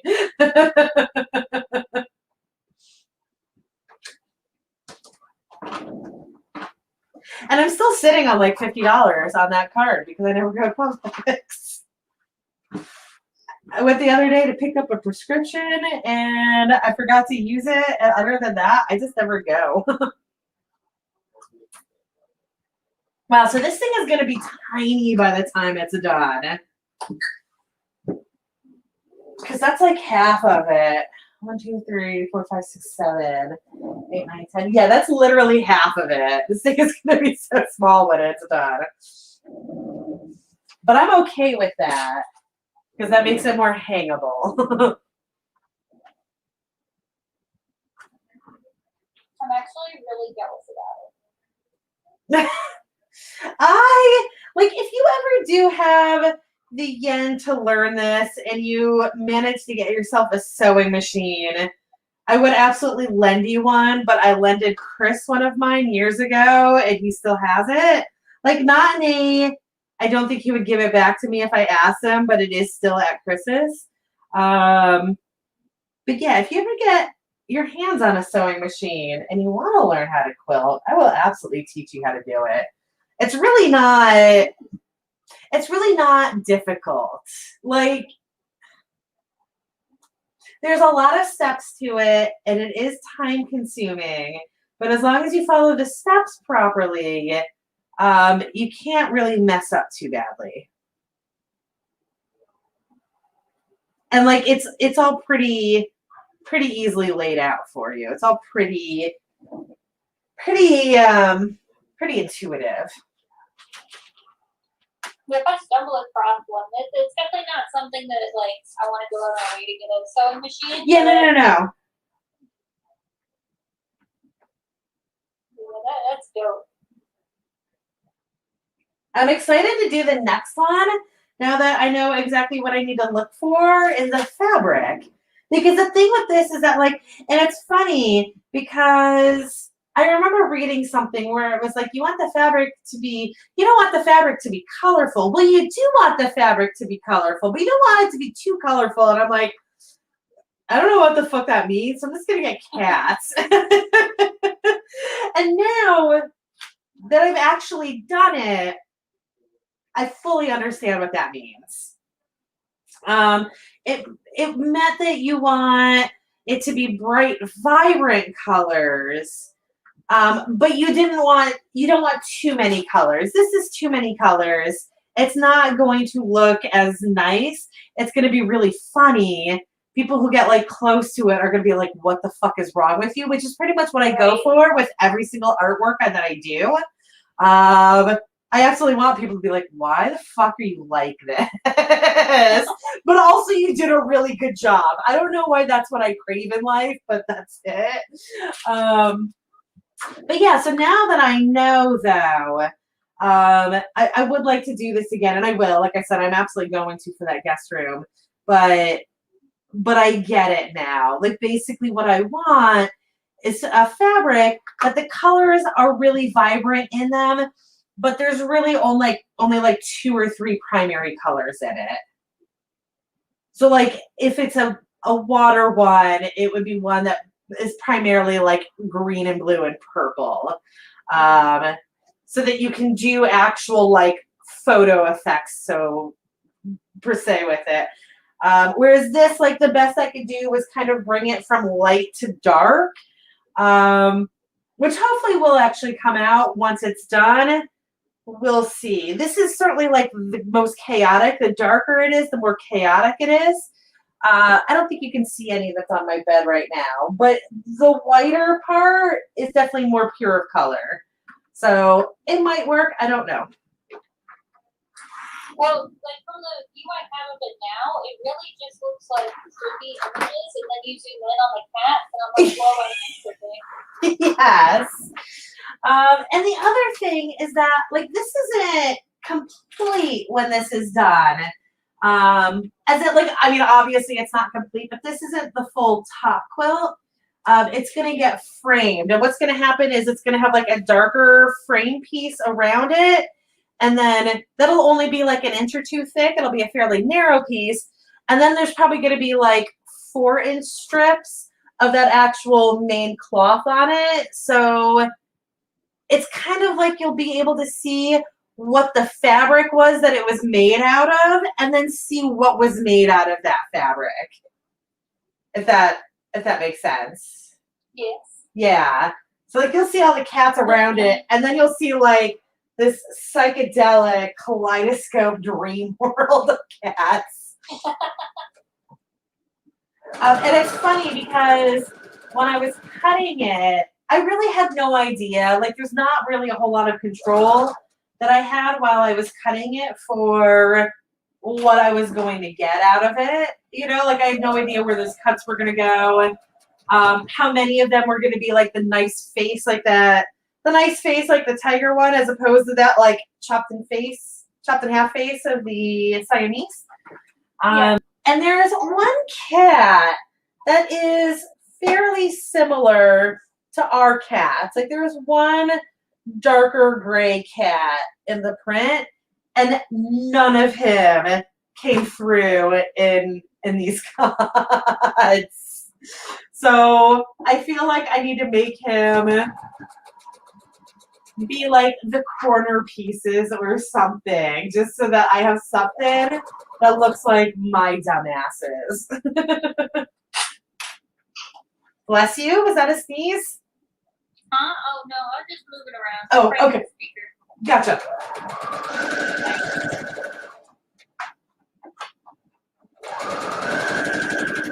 But yeah, so usually these, with that like framing that I was talking about, usually it's just like a square frame or rectangle, obviously, but around it.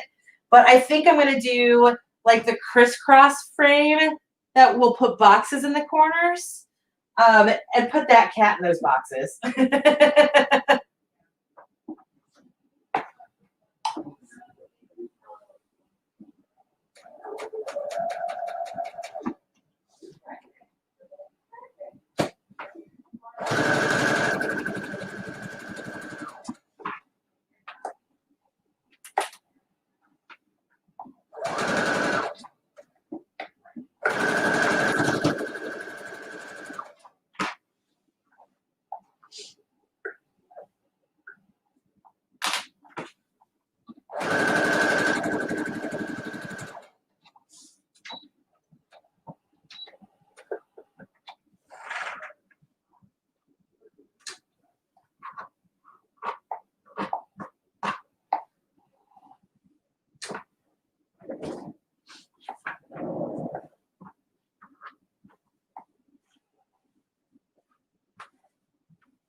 Oh, that is so weird. So I don't know if you can see this at all on your screen, but so these are, you can see this motif right here, right? You can tell that it's like the exact same block that's just spun around itself, right? Right. So, but that is obviously a complete motif. This is just made out of blocks that are like this. So the next block in the pattern that would be right here is unrelated to this one, but it's literally the other half of that cat. Do you see that? I don't know how well you can see it on your screen. Oh, okay. Yeah. Like, It's just gonna peep out at you, I guess. Yeah, it's absolutely just an accident. I guess because I was putting them in order of like brightness, but that's really funny. I'm gonna end up losing half the face in the seam allowance, but that's a really funny how that worked out. I had this like trippy moment of like, oh God, did I put a piece in the wrong direction? Because like it's really easy to accidentally flip one of these and then it doesn't work anymore. But yeah, so I just had that moment of like, did I accidentally do that? Like, no, no, no. That's just the cut that's right next to it.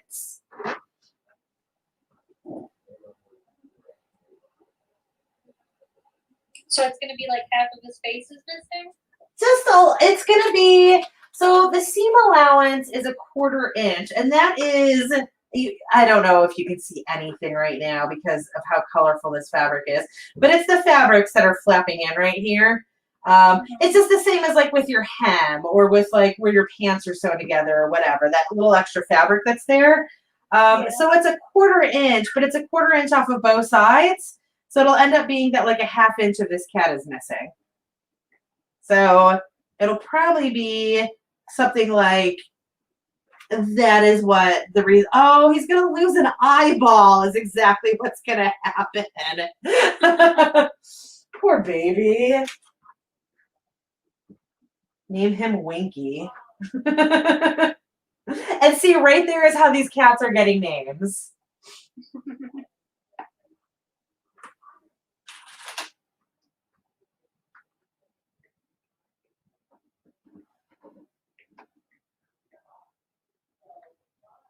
I don't mean to name them, but I'm really bad with internal monologue, especially now with doing these videos. Like I just kind of speak my internal monologue constantly. And yeah, internal monologue said name him Winky, and I spoke it aloud, and here we are now. Cat is now named Winky.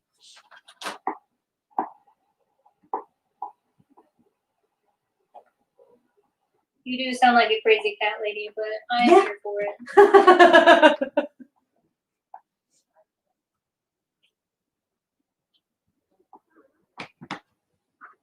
I have no intention of getting more cats until, like, you know, that tragic day comes when I don't have cats anymore. I don't like to think about it. Exactly. I hate it. Oh my God.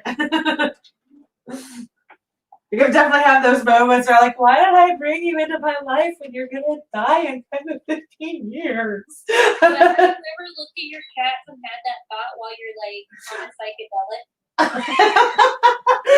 No, thankfully, no.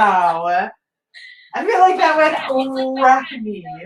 He walk in and he looks at me and I sob my eyes Yeah. out. Not only because of those thoughts, but like initially I'm gonna cry just thinking about it. He's so goddamn cute. And I'm just tripping so hard. Right. No. I'm gonna outlive you.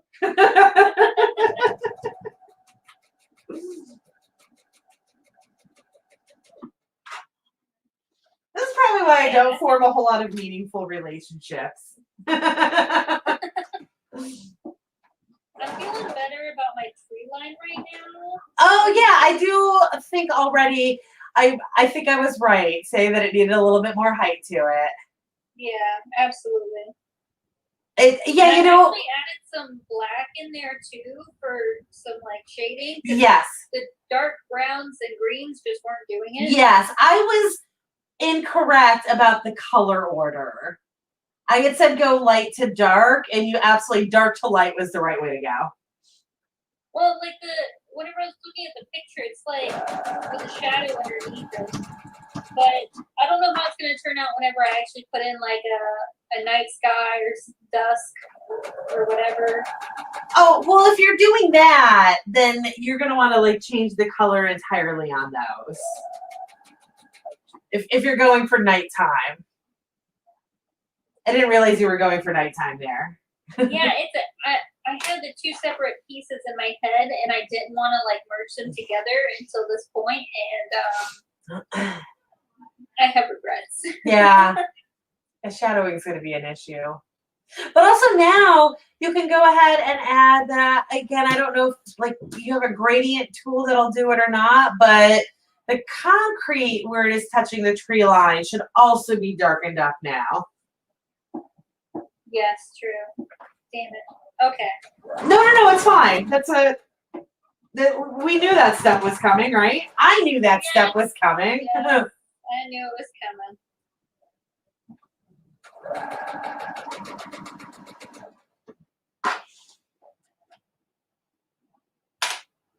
You did a great job on her shadow, by the way. Like Thank you. the actual I was nervous about shadow it. that she's casting. You see that shoe in the shadow? Yes.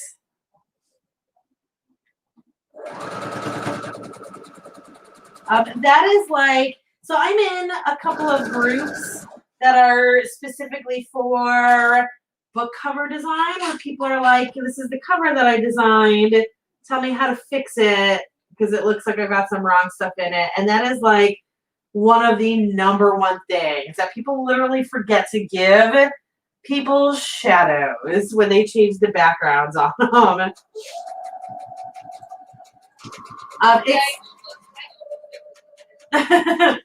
It's either that or like they don't do anything to blend them into the background so that, you know, if you cut somebody from an image and put them on a different background, you can't just like drop them on it. It's going to look jacked up no matter how clean your cut is. And even if you do some feathering on that cut or some transparency on it, like you still have to put some sort of like a drop shadow on it, and people never do it. And that's like the number one cause of disaster with it. Okay, so we lost actually a whole bunch of that cat, but maybe that's a good thing because it doesn't look like it's the same cat anymore.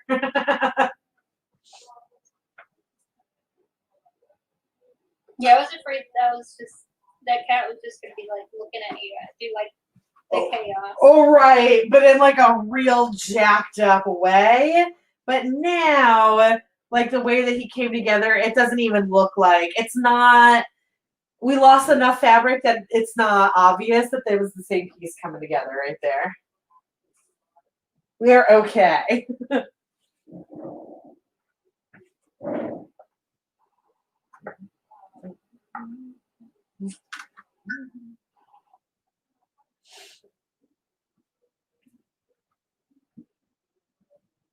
So, ever since that ocean spray TikTok, I've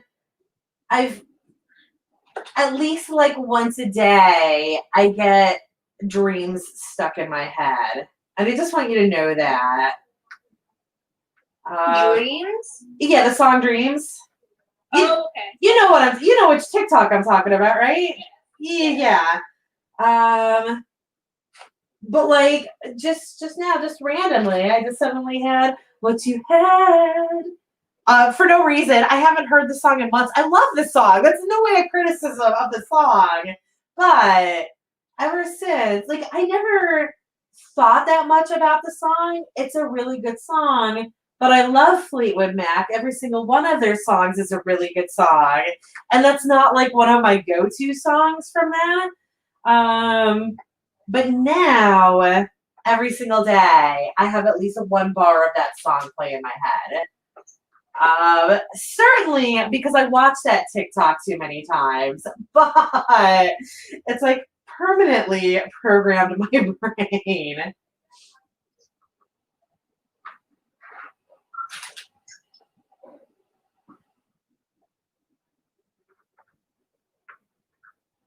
Okay, how are we feeling about the round now?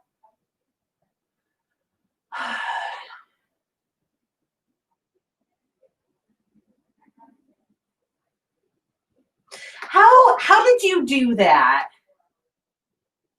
An airbrush and lowered opacity. Do you know if there is any way to do a gradient there? It sounds familiar, but I have no clue how to even. Okay. Then, yes, that is probably your best way of doing that. There are better ways that would look better, but if those are the tools that you have at your disposal, then it looks as good as it's going to. If that is an acceptable answer to you.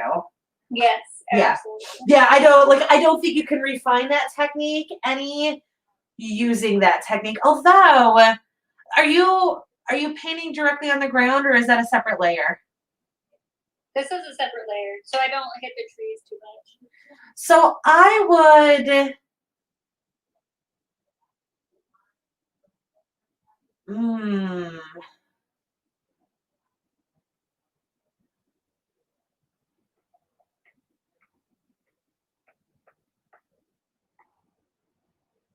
I would also lighten the foreground some. Just like do it evenly, of course, so that the shadow blends at the same or lightens at the same rate as the rest of it. But I think you want a bit more contrast without making it any darker. Okay, I'll give it a shot. Yeah. I know it's really hard to do stuff like that with an airbrush tool, so I'm wondering if that is what is going to be needed to fix it.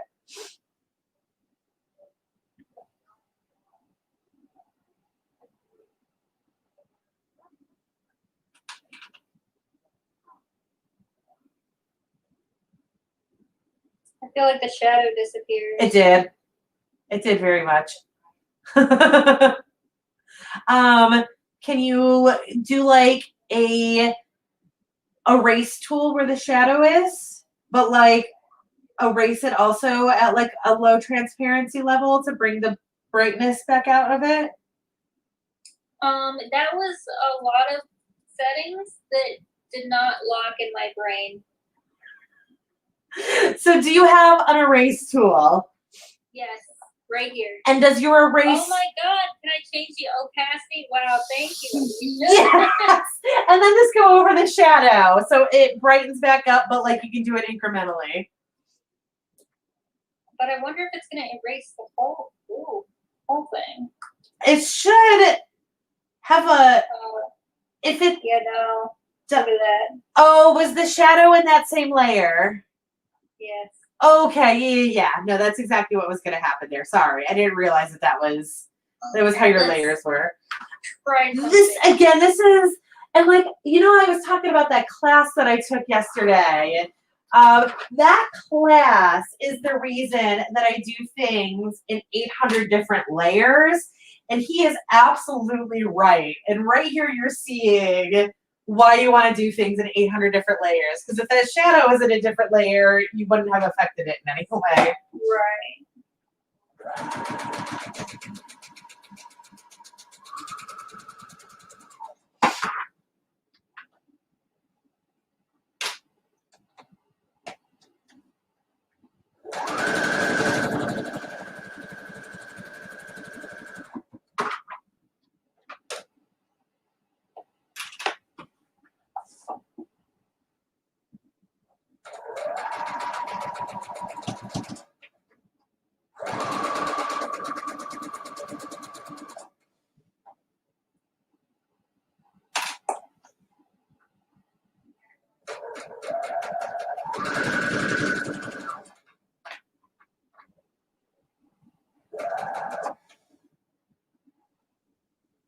Overall, though, I really like the effect now where there's no hard line for where the ground is.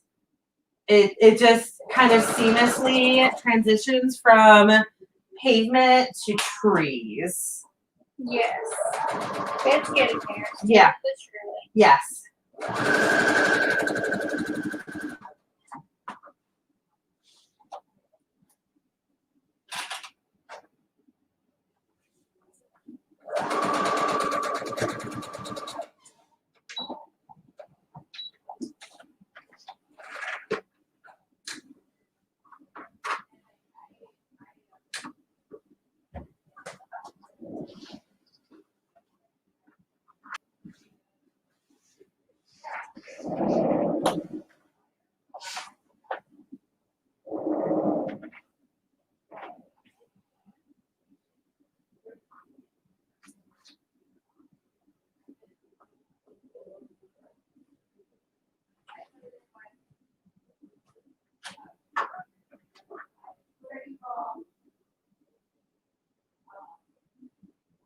So Jess, next time you work with Ashley, Yes. you need to figure out when we're doing our next Crafternoon, like to get Ashley into it. Paper craft? What was that? Paper craft? Paper craft. She loves paper craft. Oh, no. When? Like you need to schedule. Oh. Yeah. Yeah, I have no clue, but I can look into it. Yeah. Just next time you see her, be like, what's your schedule? And again, as long as we're doing 1 to 3, which the last 2 days we've run to 4 most times, but like as long as we're in this time slot, if it's a Monday, I absolutely have to be off at 3 because I have another show at 4 because this is my life. But any other day. Oh, and Mondays and Tuesdays, I have to be off at 3. But again, that's still 2 hours. That's plenty of time for this. But yeah, as long as you can find a 1 to 3 window where you guys are both available, then I would like to also see Ashley here. Yeah, I'm surprised she wasn't able to make today or yesterday. Well, again, like, how rarely she checks Messenger.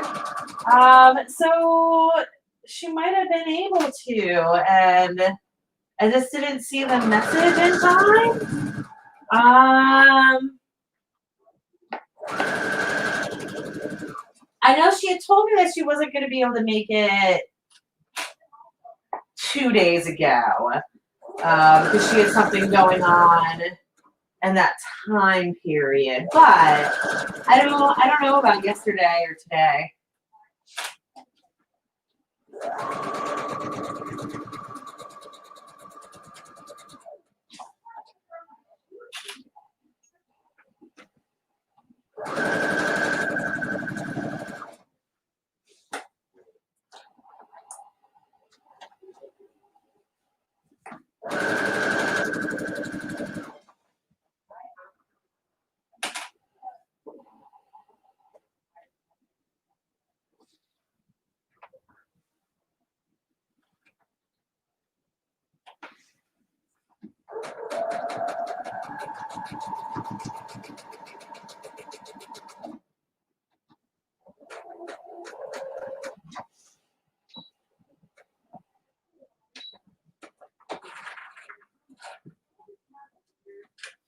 All right, so I think I'm gonna call it a day on that. I've only got like 3 strips left, and my buddy Sarah is over. I have a feeling she's kind of lost track of time.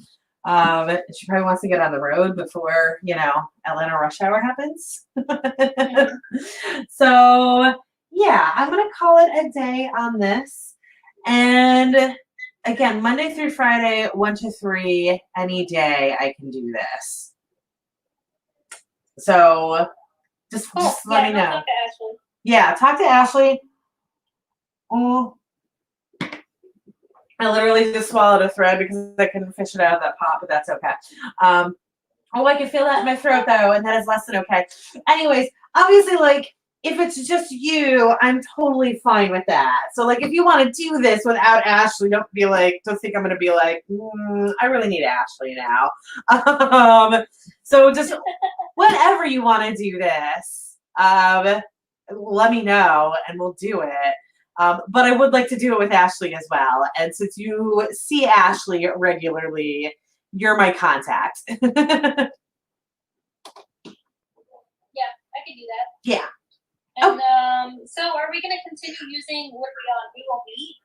We're gonna next time I would like to try. I guess it does have to be Google Meet. Yes, on your end, we were going to keep using Google Meet for now, and then we'll go from there. Obviously, like if we do the Bob Ross thing, then we will not be on Google Meet then, because you'll just be using like a regular camera then, so we don't need to do this. But yeah, we will plan to keep using Google Meet for this. All right, cool. Yeah. All right. Awesome. I will see you later and let me know what you decide to do, or like what Ashley says, and also obviously again let me know when you want to do this again. Okay. All right, bye. Bye.